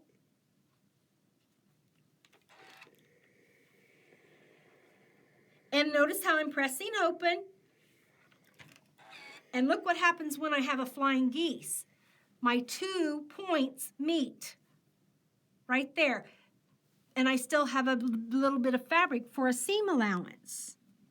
See that? See how they meet? But then I've still got this 1/4 inch for my seam allowance. It's a pretty good looking seam. It's a pretty good looking seam. I think you're a good looking seam, baby. Okay. Now, what did I say were the 3 components? Fabric, thread, and a sewing machine. Precise cutting. Peter, where do you come up with these things? Precise cutting, precise piecing, and now we're at the precise pressing. And when we press, we don't iron. You know, a lot of people, they want to go like this. Well, you don't want to distort your fabric, first of all. When I'm putting this down, I'm just laying it down. Then I'm picking it back up and I'm laying it down. I'm not going like this on that seam, not at all. I'm just pressing it down on the seam, okay? Then I'm putting it under my clapper. One thing I did want to show you, and I thought about this a couple nights ago when I was pressing some of my fabric. I want you to notice when I put heat on this red, how it changes color. Can they see that or not? See how it changes color? Well, that's just some of the dyes do that. And it's nothing wrong with them. They just react to heat. And then when it cools off, they just go back to the color. So, okay, now I've got my flying geese units. They go up there. These are my other flying geese units. Man, I love it when those points come out so good. It is rewarding. It is nice. It's a good feeling. Mm-hmm. See what I mean by a Christmassy looking quilt? Doesn't that say Christmas right there to you? Woo! Yes. Red and green. It's a candy cane Christmas. That is a red and green Christmas right there. Ooh, baby.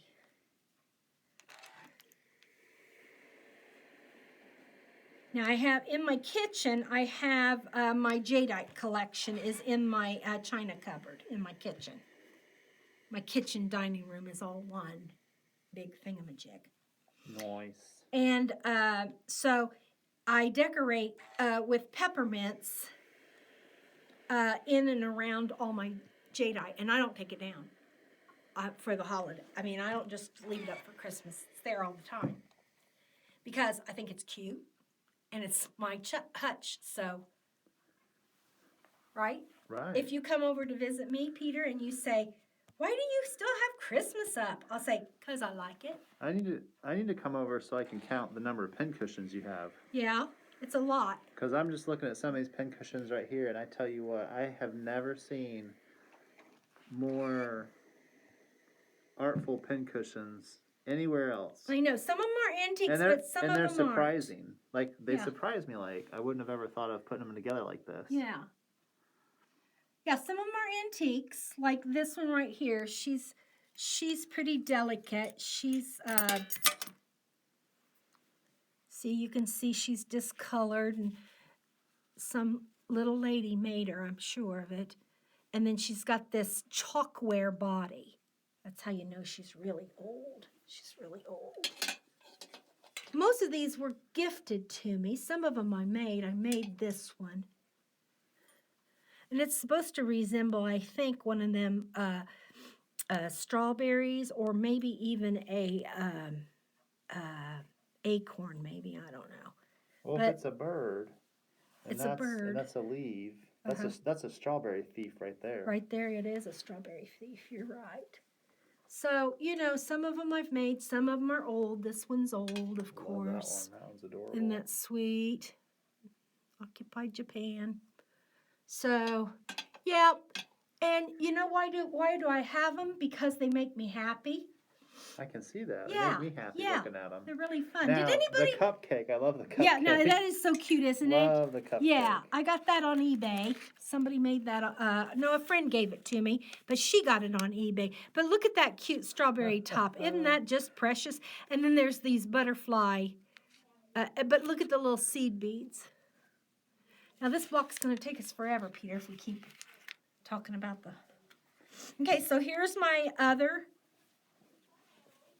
flying geese. Flying geese. So there's my next block. And then this is going to be my middle block. The one that I said was going to look like an hourglass.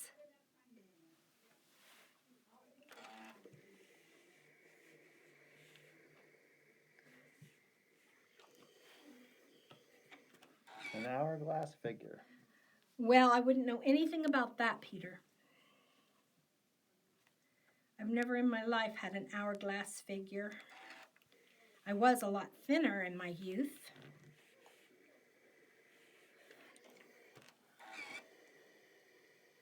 Okay, now look at this, is a little wacky. I'm not going to take it out, but do you see how short I am there? Uh-huh. I don't know if that happened with my feed dogs. I'm not quite sure what happened right there.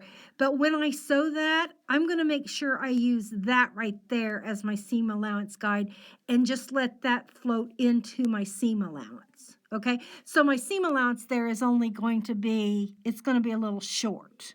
But I'm still got enough there to hold the seam. So I'm not going to take it out. I'm not going to redo it because that's a really good point. That's an awesome point. It's an awesome point, and I still have enough fabric that I can catch a seam. You know, I have, that's probably about 3/8. Yeah. No, 2/8 is a fourth.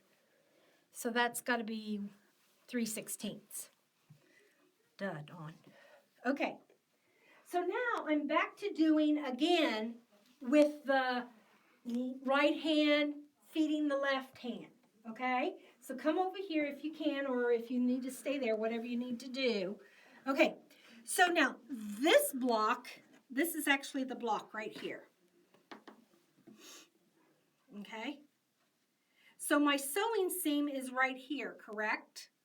So I'm going to turn it so that when I put this over here, that's the part that goes through my sewing machine. I'm going to lay that there. And the same thing for these. This is my seam right here. So I'm going to lay that on top of that. This on top of this. This on top of this. You get the idea, I'm sure, by now.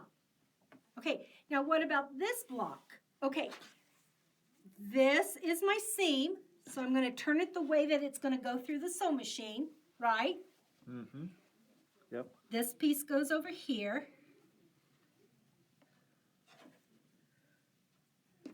This piece goes over here like this.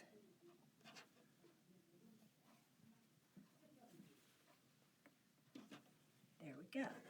Now let's go sit down, and we're going to take this, and we're going to keep it right where it's supposed to be.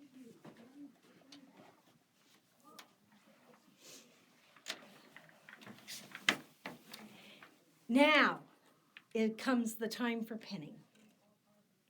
We've got seams to match. Matchmaker, matchmaker, make me a match. Right.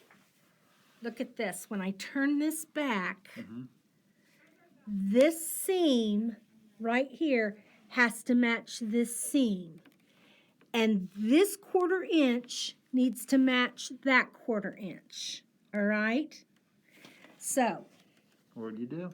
what do you do? What do you do? What do I do? Pity the ladies in waiting. Pity the gentlemen too. Got my pins. Now my pins are, ooh, that one's crooked. Got my pins. They're nice and thin.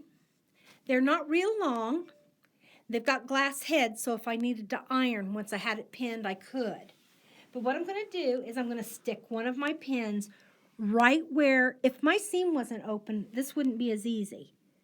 But I'm going to stick my pin right where the point of that seam is. Is that why you always press your seams open? It's one reason. Another reason is because the block lays so flat. Then I'm going to come over here and I'm going to match the same one, and I'm going to push the pin all the way in like that. Okay. Then I'm going to come to this end. Doesn't matter which end you do first, but I'm going to come to this end and I'm going to pin. Now, a lot of people think that they have to pin a great big old pin and stick the pin way down in there. Well, when this gets under your foot, you can't pull that out. So what you do, Peter, to save yourself a lot of time and trouble, is you just barely hold that. I mean, that's all you want to do is just hold it. And you leave your pin sticking way out. You just take a little bite.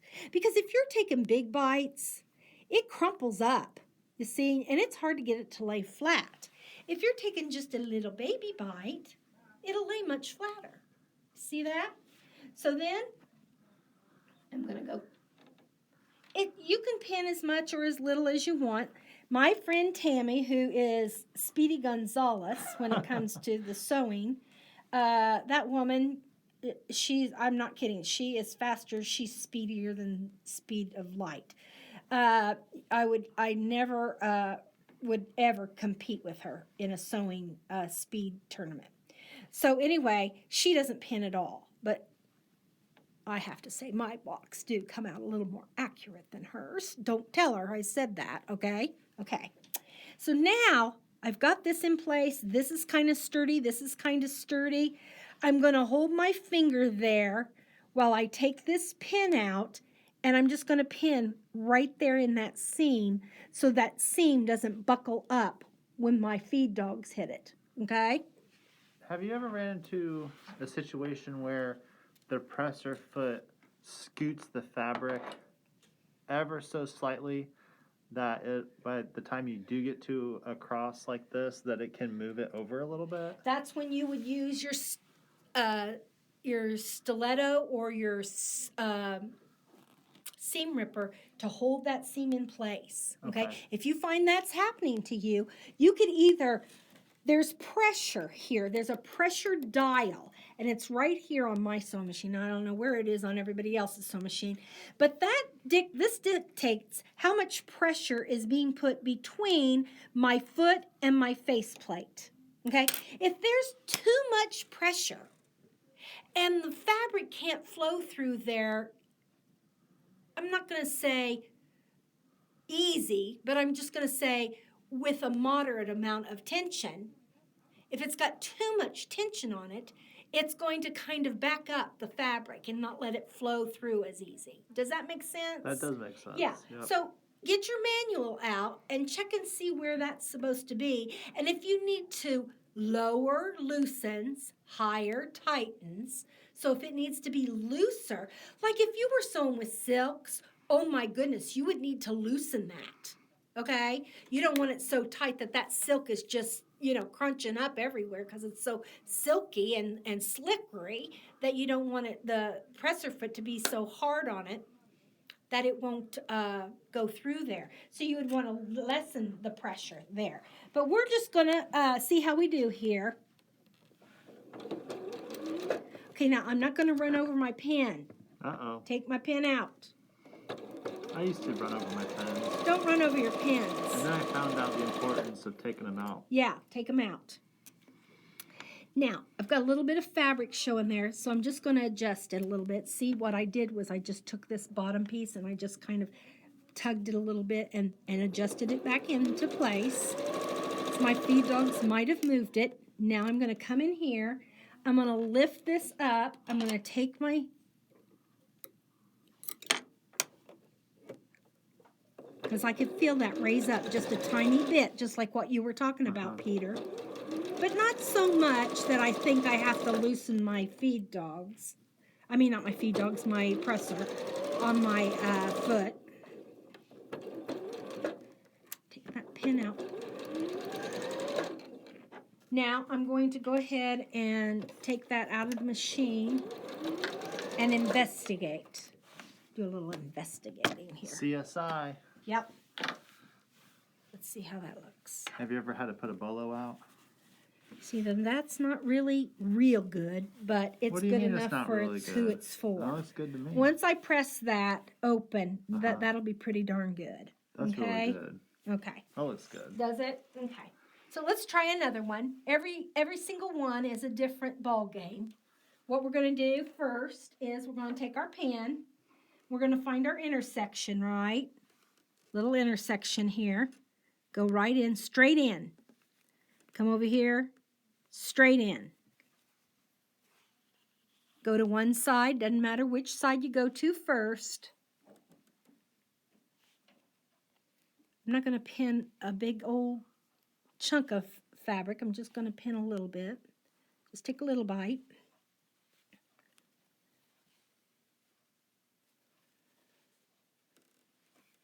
Now see, I don't have to match anything up over here because this is a solid piece here. There is a seam there, but all I need to do is match up the corner. So I don't have to be so particular about matching a seam to a seam. Now I'm going to hold this with my finger like that, right under the pin. See, I've got that there, I've got that there. I'm going to take this pin out And just to the side of that intersection, just to the side of that seam, I'm going to take a little bite with my pen.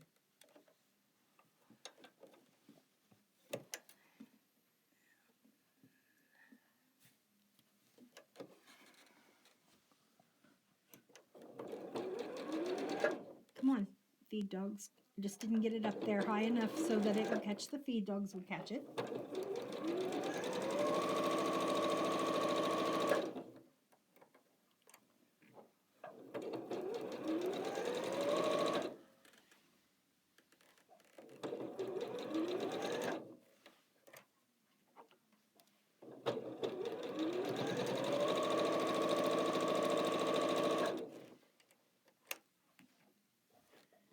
Okay. Now I just discovered something while I was sewing that. I have not sewed with this machine in this cabinet before. Okay? This is a new cabinet. And I want you to look at the gap between my sewing machine and my table. It's dropped slightly lower. Yes, it is dropped slightly lower. So what is happening? That's going to cause an issue. What is happening is it's catching this seam and making it flip back. I can feel it every time, and I kept thinking, wonder why it's doing that. Well, it's because of that. So you know what I'm going to do? What? I'm going to get me some of my favorite blue tape. You have a hack for everything. I'm telling you, I'm MacGyver. I'm the sewing MacGyver. You're the sewing MacGyver. I am the sewing MacGyver. I'm going to put a couple pieces of tape there, just so that'll glide right up that little hill. Okay? It's more of a transition now, a more gentle transition instead of being a sharp stop and start. Let's see if this one goes any better. Oh, now did I do that right? Yes, I did, because see, it's the same piece as this, so I can see that I didn't move that. So, all right. You're always aware of what you're doing. Be aware of what you're doing. So I've matched my 2 points. I'm going to go over to one side. Now this has no seam on either side, so wouldn't have to pin that necessarily, but I'm doing it for this point right here for it to stay in place. Not because I want it to match a seam or anything. I always make sure. Now see, that was caught down below there. Hold on. Oh, sorry, I put it too fast. Sorry. Okay. See, I've got to raise that up a little bit. So don't just pin it. Line up the edges. Line up the edges. Now I'm going to take my finger, hold both of those open, take my pin, give it just a little bit.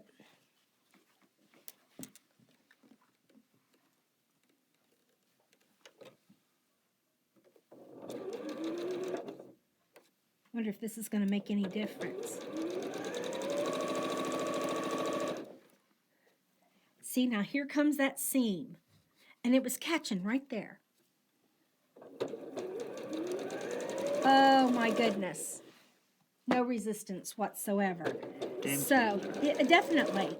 So, you know, you've got to think about what you're doing, what you're feeling, what the seam is doing.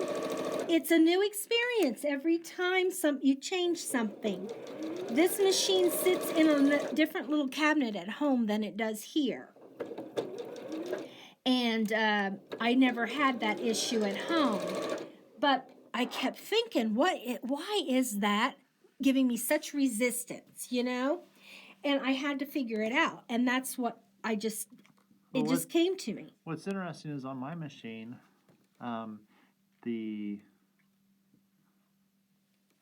this part right here, this metal part. Yes, that's your faceplate. My faceplate comes up about, there's enough of a difference that it catches those seams.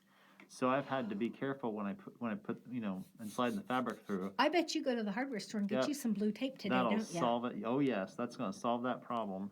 You could use packing tape too, but it's really sticky and leaves gummy stuff on your machine. No, I'd want to use something that doesn't leave gum. Yeah, you don't want gum. I love my machine. Yeah. Is it a Janome? It's a Janome. I love that machine. Did you buy it here? I did. It's the HD9, which, I mean, oh my gosh, it is a dream. Is it? You know, the best part about buying your machine here is that they know how to take care of them.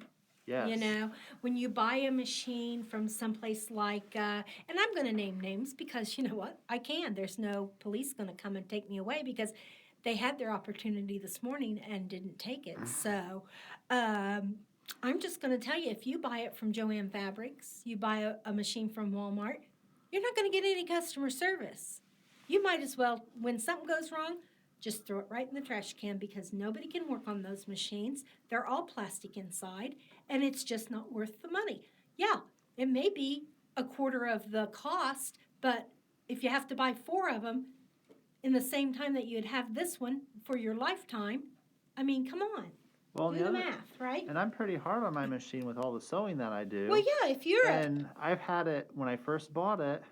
I've had Jeff the technician look at it twice within the first few months, just because of different things that I was doing with the machine.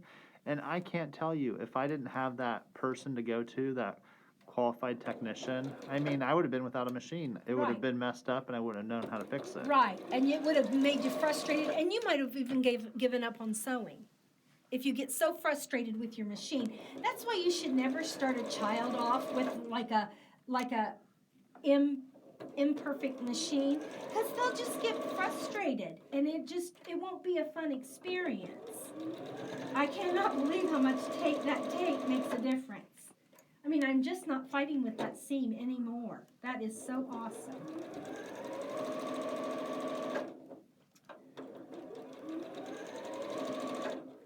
Okay, I just have a couple more to do. Now, this is a different one, okay?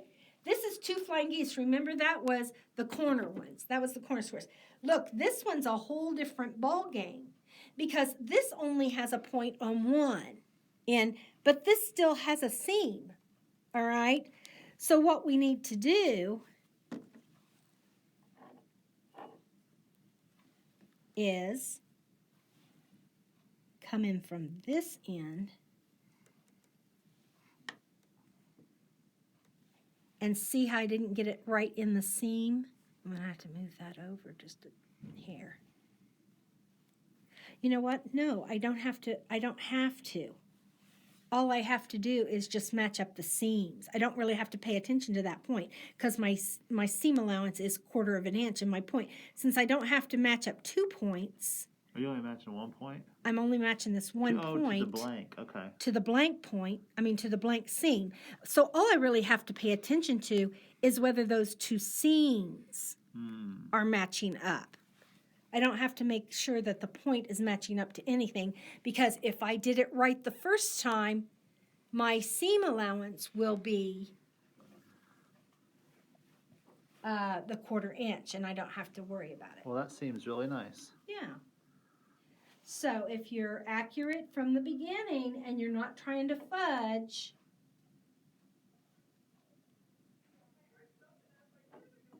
the pincushion needs to be glued down into my little thing. I made this pincushion too. Look at how tiny those pieces are. How tiny those pieces are. I know. Are those cute. Were those 1-inch scraps? Those actually it's foundation pieced. So they were actually 3/4 of an inch. Is that a pineapple block? It is. It certainly is. A variation of it. It is a pineapple block. Mm-hmm.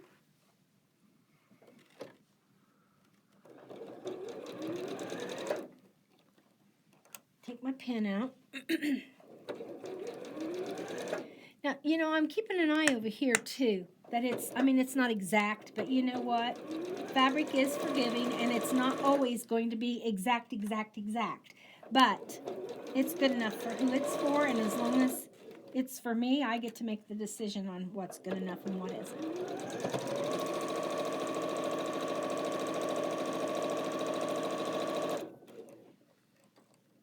I do like it to look good, though.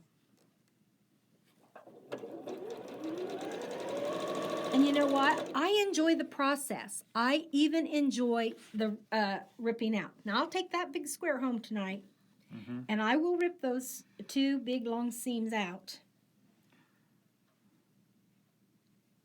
And I will redo them, and I'll have that back in here on Friday because that's my next day to come to work. And they will be fixed. Because I just wouldn't be able to stand it. I just wouldn't be able to. Now, how far apart do I pin? I'm going to ask you. How far? I'd say about every 3 inches. I like to put one in the middle and one on the edge. And one on each end? What if it's a 25-inch block? Oh, that's a big block. Yeah. So you I might have want to use a couple more pins. You might have to. Okay, I like your guide. Yeah. Now, one time I was doing a little quilt, and the pieces were this big, so every seam was like right next to each other. So I had like 400 pins because I was pinning down each seam because I didn't want it to get caught. And the seam was little. That sounds like one of those Whatnot Club quilts. Yes, it does, doesn't it? Was it? No. Oh. A it was mini? even Was it a littler mini? than that. Oh, wow. It was a design I made myself for primitive gatherings.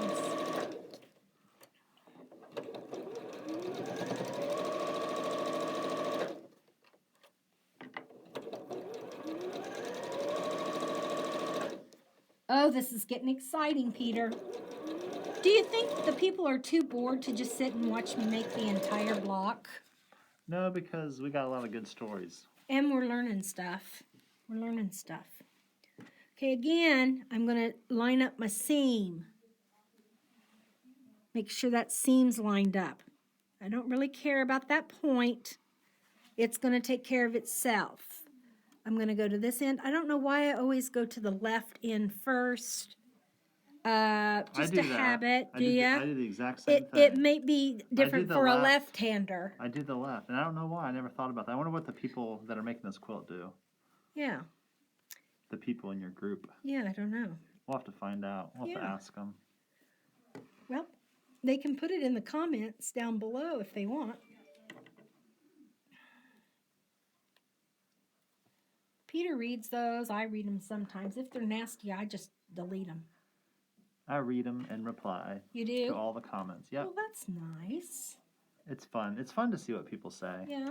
Or what they learn, or what they do, or whether they sew barefoot, or without socks, or with socks. Or... Ew, I never sew without socks on. Oh, I have to always have socks on. Oh, my feet would get freezing cold if I didn't have socks on. Oh, I have to have socks on. Now, what if you drop a pin on the floor, Peter? What happens? Do you have to get up and... Well, you see, Dawn, I don't have one of those fancy magnetic wands. So I have to search for it. I have to get on my hands and knees and do a search party. All you have to do is just go along the floor like this with my magic wand. It picks up all the pins off the floor, and I never have to get... I'm a lazy quilter, I think. Well, I was hand sewing last night, doing some paper piecing. I decided I wanted to learn how to paper piece. And my pattern came in... You mean English paper piece. English paper piece. My pattern came in the mail on Saturday, and I was so excited. Well, anyway, I'm hand sewing, and I dropped the pen. I have no idea where my needle went.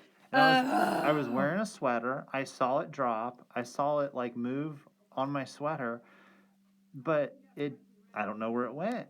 It's still in the sweater. It could be. But if you had one of the magic wands, your wife might have had a good time trying to find that needle. I don't know, just saying. Well, I haven't searched for a needle in a haystack, but I don't know where that needle went.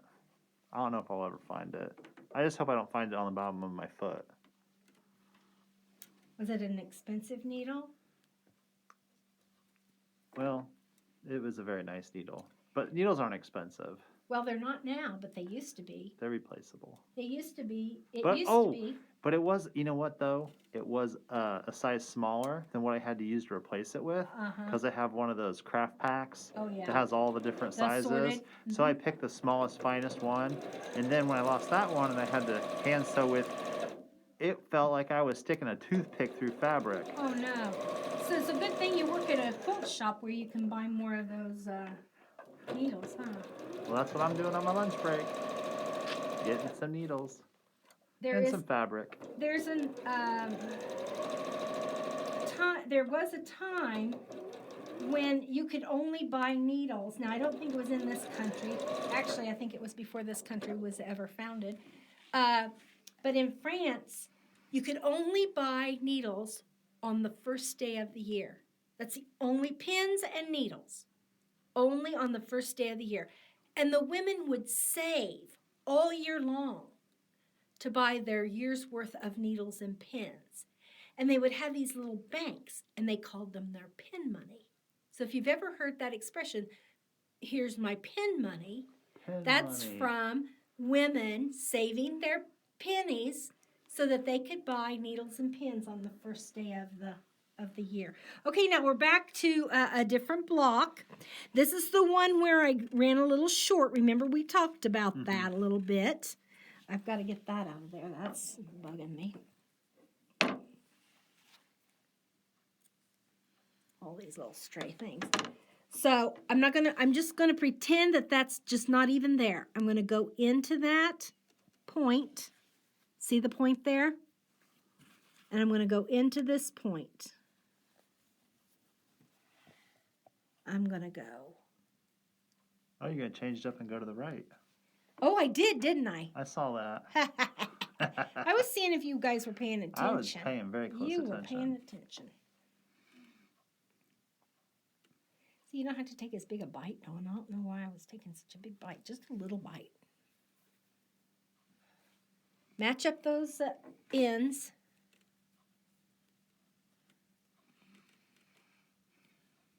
Match up those ends.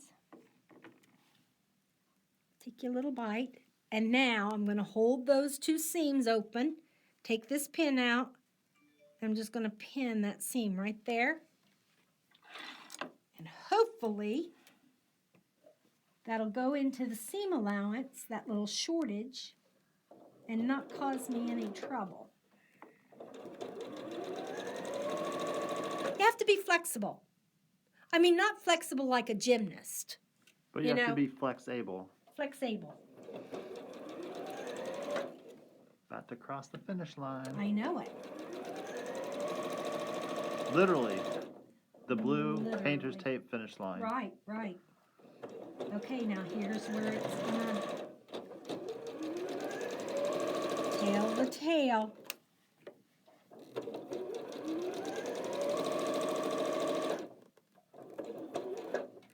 Okay, now it's split on me right there. Did you see that? Can you see how the fabric... When you say split, what do you mean? Well, look at how this fabric moved over. Oh.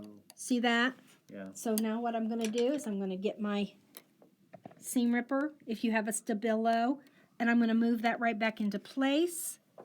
I'm going to hold that. And now that's going to be lined up. Alrighty, got my ender. Going to sew on it. Get my razor blade sharp as can be.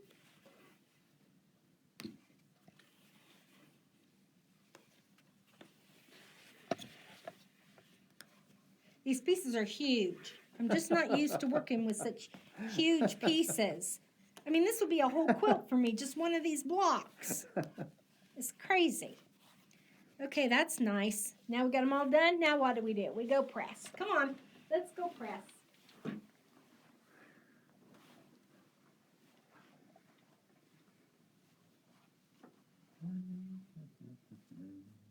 Again, I'm pressing. I'm not actually ironing. And I'm pressing open. Now, if you think I'm scooting this iron along that fabric, I am not. I'm actually lifting it. You just can't tell I'm lifting it because I'm lifting it ever so slightly. But I am lifting it. Now, let's look at that. 1, 2, 3. That's pretty darn good. What do you think, Peter? Good enough for who it's for? I think it's pretty good. We'll say that's a keeper. keeper. Put it in the keep pile. Let's do some more.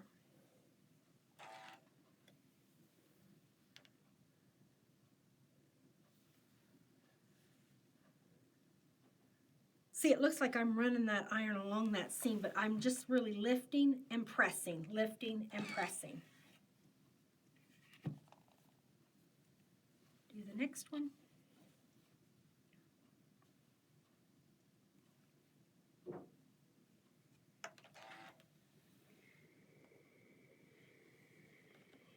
I get to that middle seam where all those are joining together in the middle there. I really want to make sure I press that good. Look at how nice really that flat. Doesn't that lay flat? Goodness gracious, that's a good looking seam. That's a great looking seam. I love it. Seems to me I can do a pretty good seam. Wonder how many seams I've made in my whole entire lifetime. A lot, let me tell you. Miles and miles. That's a song. Is it? Uh-huh. Miles and miles and miles and miles. I don't know who it's by, but... Okay, there we go. The 4 corner blocks are made. Look at that. Let's look at each one. Man, those points are sharp. Yay.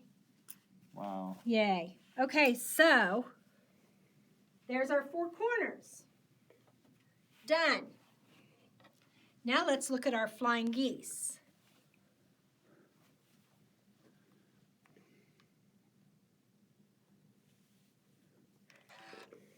Of course, I would point to the actual block if it were sewn right to show you where these blocks are in my piece, but One can only imagine.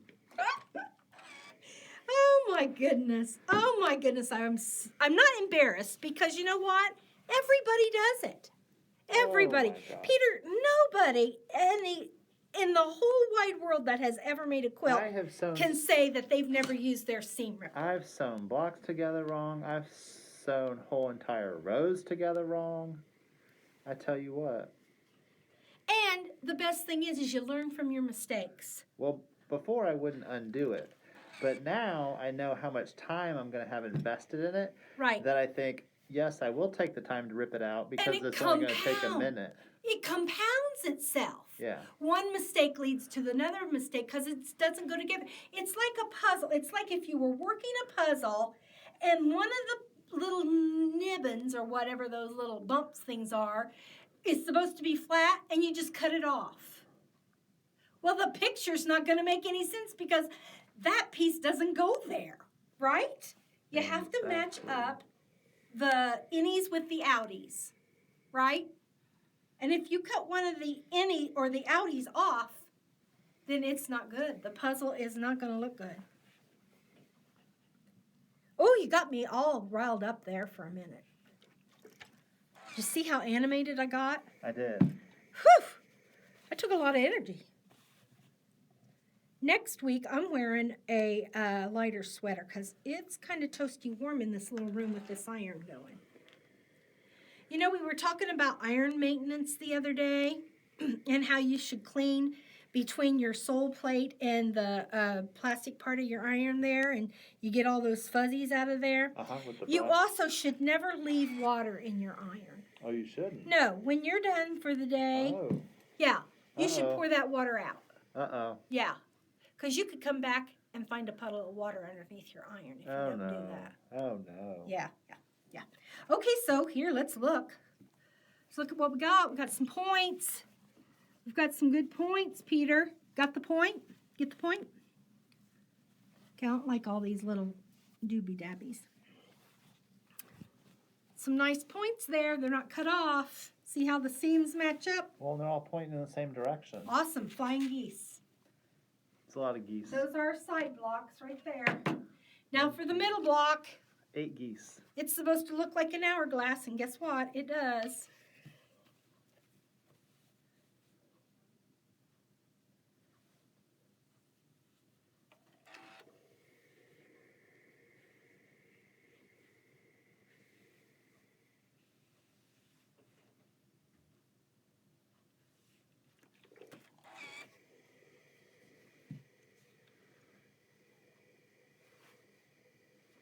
Okay, come in here and let's look.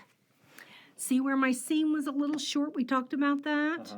See, I had enough to get my seam allowance to catch enough that it's going to hold. And then look. Oh, it's off a little bit. Shoot. Who are we giving it to? Well, I don't know. Is this to take apart or leave it together? What do you think? Everybody vote. Should we rip the seam and restitch it or leave it? Tell us in the comments. I'm going to take it out. Okay? So come over here while I take it out. This end is pretty good. And this end, not so good. Now, I lowered that stitch length, right? And so the proper way to do a seam ripper is that, see this little red ball here? You're supposed to, I took out a couple stitches. Okay. You're supposed to stick that down in and run it along the seam. Now, let me tell you, anytime I've ever done that, I have sliced that fabric right up. I've never done it that way before. That's the way that you're supposed to use a seam ripper, just like that. And you hold it between your fingers and see how snappity it just runs just it right. zipping right through It there. does. It has to be a really sharp seam ripper. You can't have a real cheap seam ripper. So if I've had it for 20 years, yeah, it might not don't work. try it. No, don't try it. But see how it just runs right through it? But every time I've done that, I've always ripped the So you literally seam. don't have to do the whole thing. You can just do just the section you need and then realign it. Is that what I'm unless seeing? I can't work it in. But see, that was like 3 threads. Oh my gosh. 3 threads long. Okay, add that to the list of things I've learned. Okay. Nice. Well, because, it's funny. It's funny. As much as seam rippers are used, they don't come with an instruction manual. Right. But you got to be so careful because, I have slit the fabric right. Cut the fabric. Cut the fabric right in half. Now, this time I'm going to put pins on both sides. Okay? Going for the double pins. Ouch. Pins are free. And I'm going to get that little thread out of there. I'm going to make that little thread in there. Use them if you got them. See, I don't like that way that's folding, but that's doing pretty good. Now, can I work that in? Does that lay pretty flat? Yes. Does this lay pretty flat? Yes. So I'm going to work it in. I'm going to have to raise my needle up so that I can fit this seam allowance in here under my machine. And I'm going to start back a ways. I bet because that seam was so thick with all those layers that I don't know. It did it with all those other layers. Well, Same thickness. Isn't this one thicker, though, because the hourglass? No. Because you got all those points meeting in the middle? More so than what those are, or no? I have the same amount right here. Look at all those. That's coming in. That's coming in. That's coming in. That's coming in. 4, 6.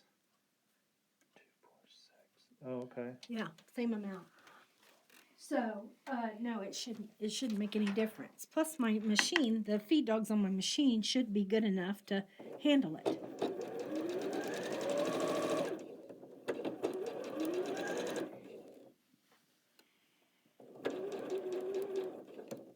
Now, I can see my point.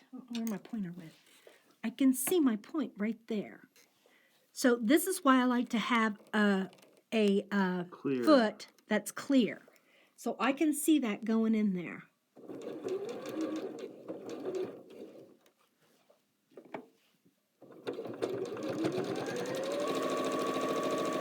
Oh, that's dead And on. I just go right beyond a little bit from where I was sewing. I don't stop right exact.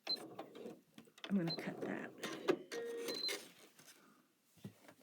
That was exactamundo. Now let's look at that and see if that was worth it. Oh, wasn't that worth it, Peter? I think it's pretty well worth it. Pretty well worth it. Let's press it open.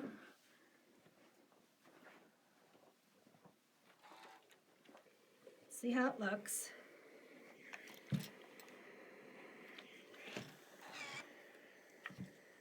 One, 2, 3.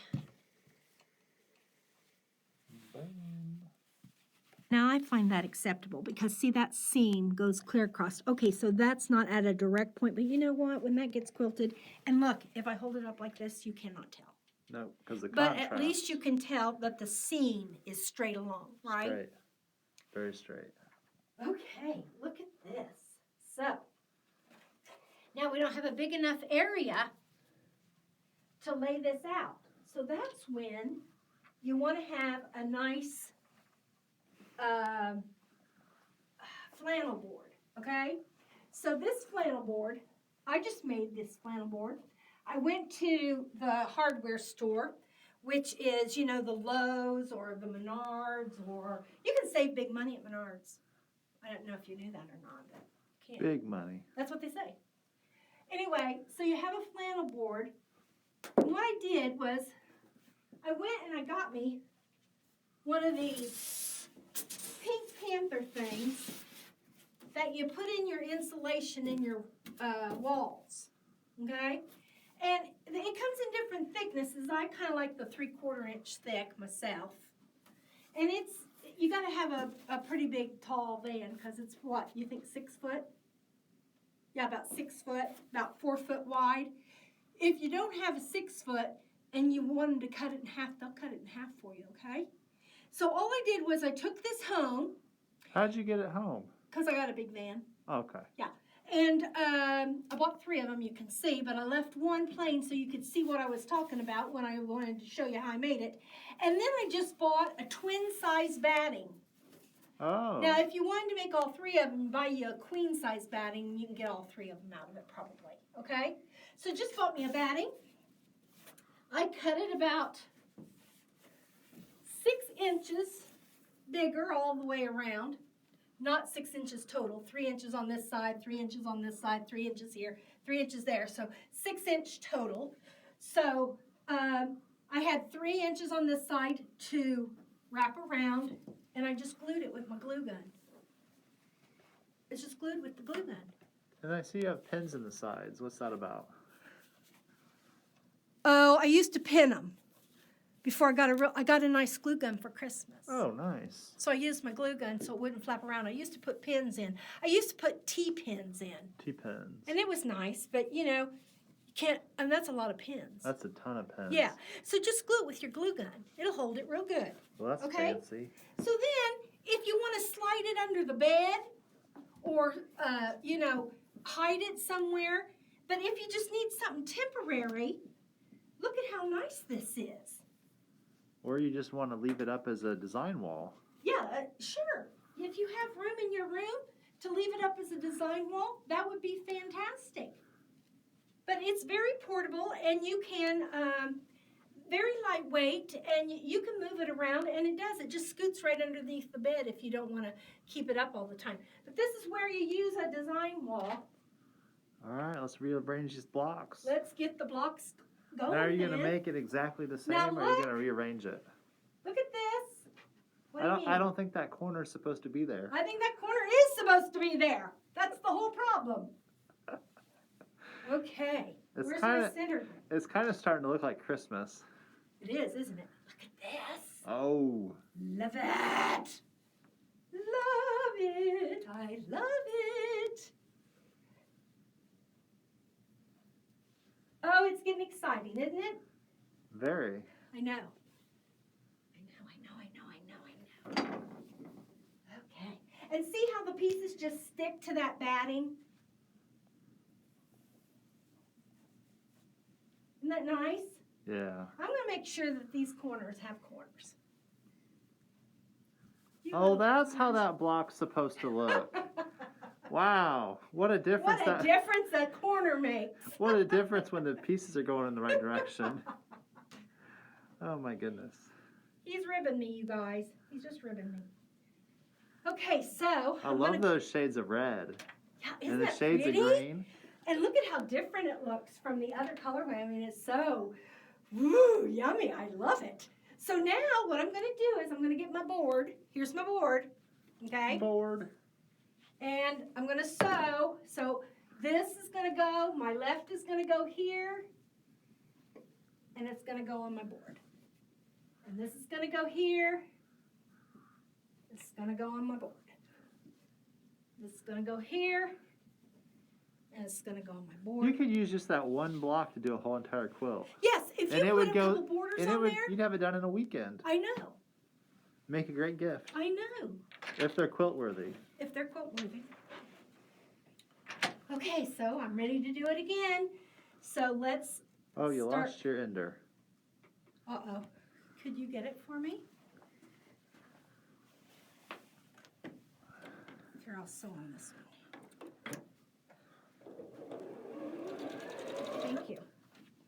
Okay, I've got some seams here that need to be matched up. Now look, oh my goodness. Now this one's just a little bit more complicated. All right. Oh. So look at what I've got. Yeah. I don't have an actual point. Right. I have a point on one side and then one on the other. So what I'm going to do is the same thing. It's the same principle. Put it on the point. See that? Right on the point. And then over here on the point. And you're not on one side of the seam or the other because the seam is pressed open. You can actually put your pin right between the seam. See what I mean? Uh-huh. So then you know that they're together. Now then there's no seam to match up here on the end.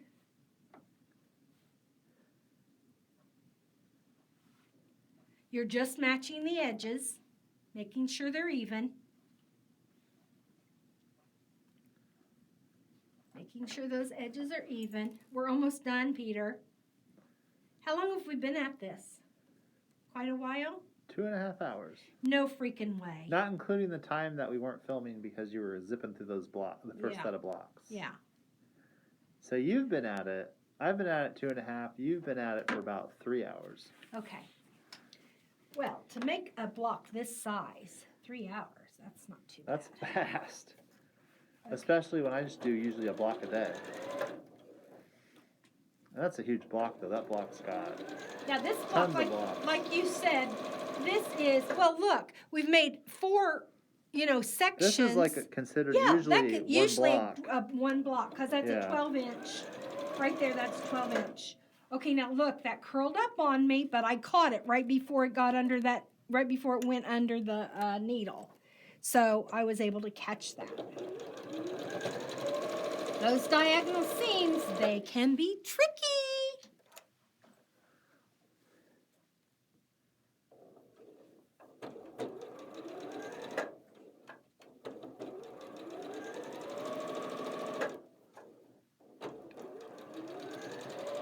Okay, my foot is running away from me. So here we go. Here's the next set. Now let's see what we have on this seam to contend with. Oh, only these outer ones. Now we've not had outer ones before, okay? So what we're going to do is we're going to make sure, we're going to fold that back and make sure that those just go right together all the way to the edge.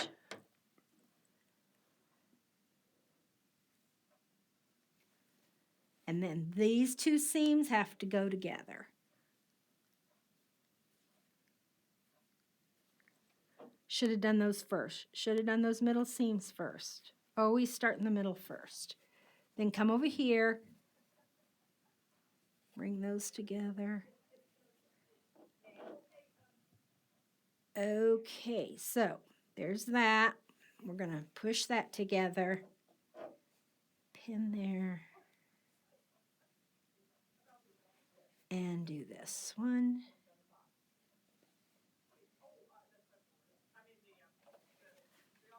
Okay.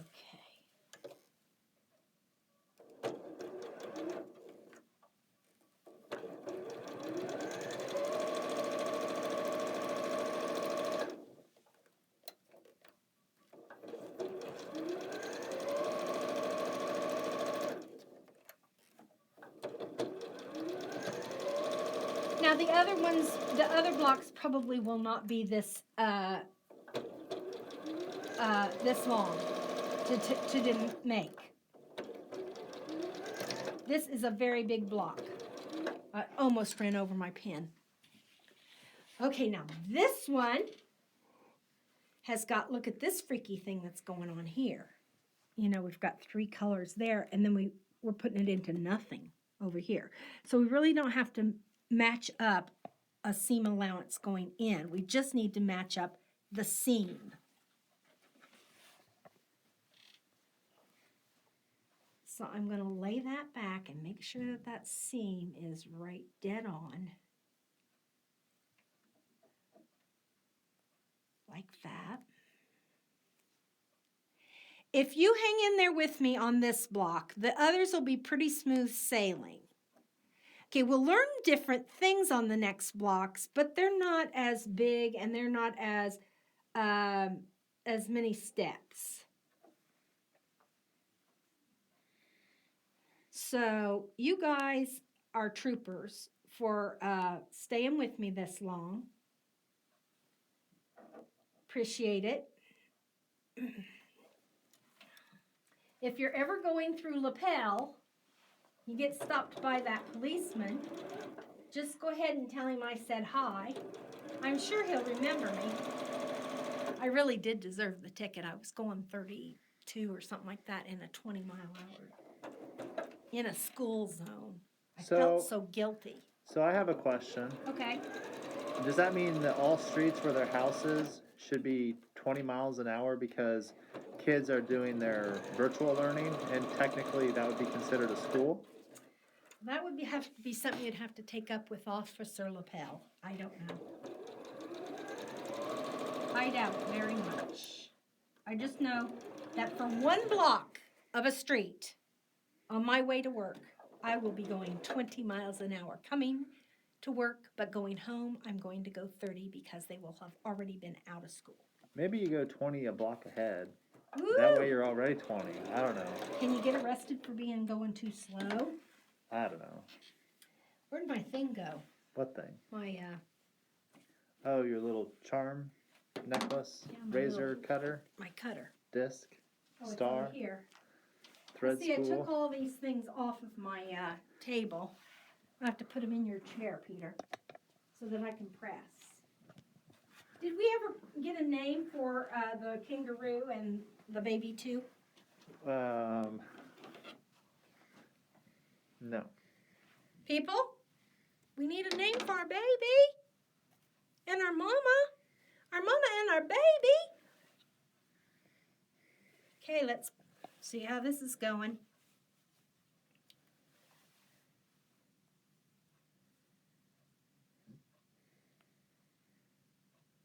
See, now I like to open that up with my finger.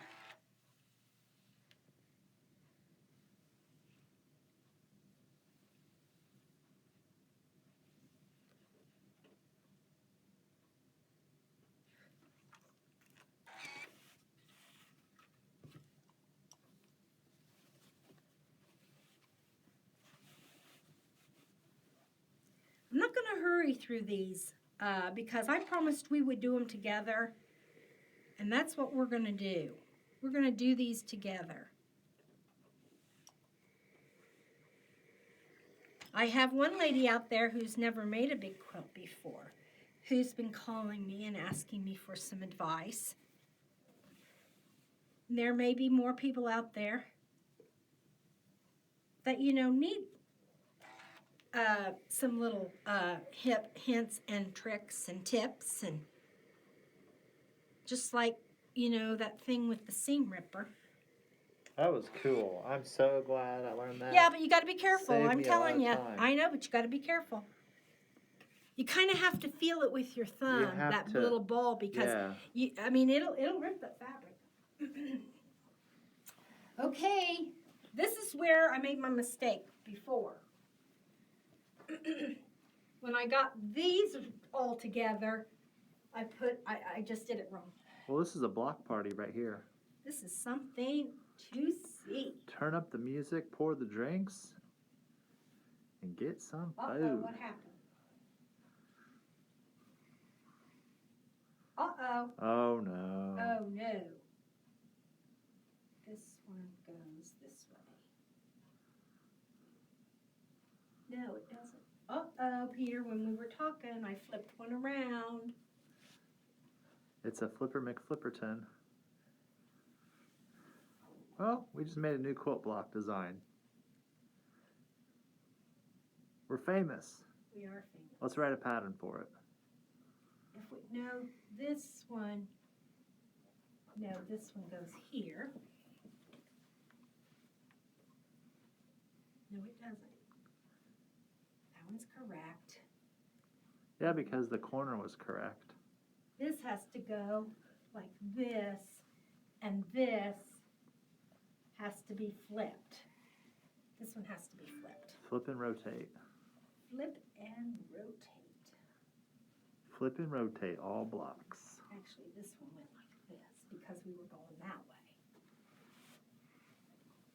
Remember when we put them together, we went that way and that way? See, this one we messed up. So this one actually needs to be ripped out. You've seen me rip today. You've seen me use my board, learn from my mistakes. I don't think you need to see me sew the rest of it because you understand I'm going to fix this. I'm going to sew this, this, and this to these. So this is going to come like this. It's going to go to my board like that. And this is going to go like this. And it's going to go to my board like that. And then when I get this one fixed, it's going to go to my board just like those. And I'm going to sew those, and then I'm going to sew those 3 rows together. And use many more pins. And I'm going to use some more pins. That's right. So if you want to see the entire blocks sewn together, no matter how long it takes, put it in the comments. But for today, I'm going to let you go because we've been here a long time, and I know you probably have to go get dinner ready. So thanks for staying and watching with us. We'll talk to you next week. Bye.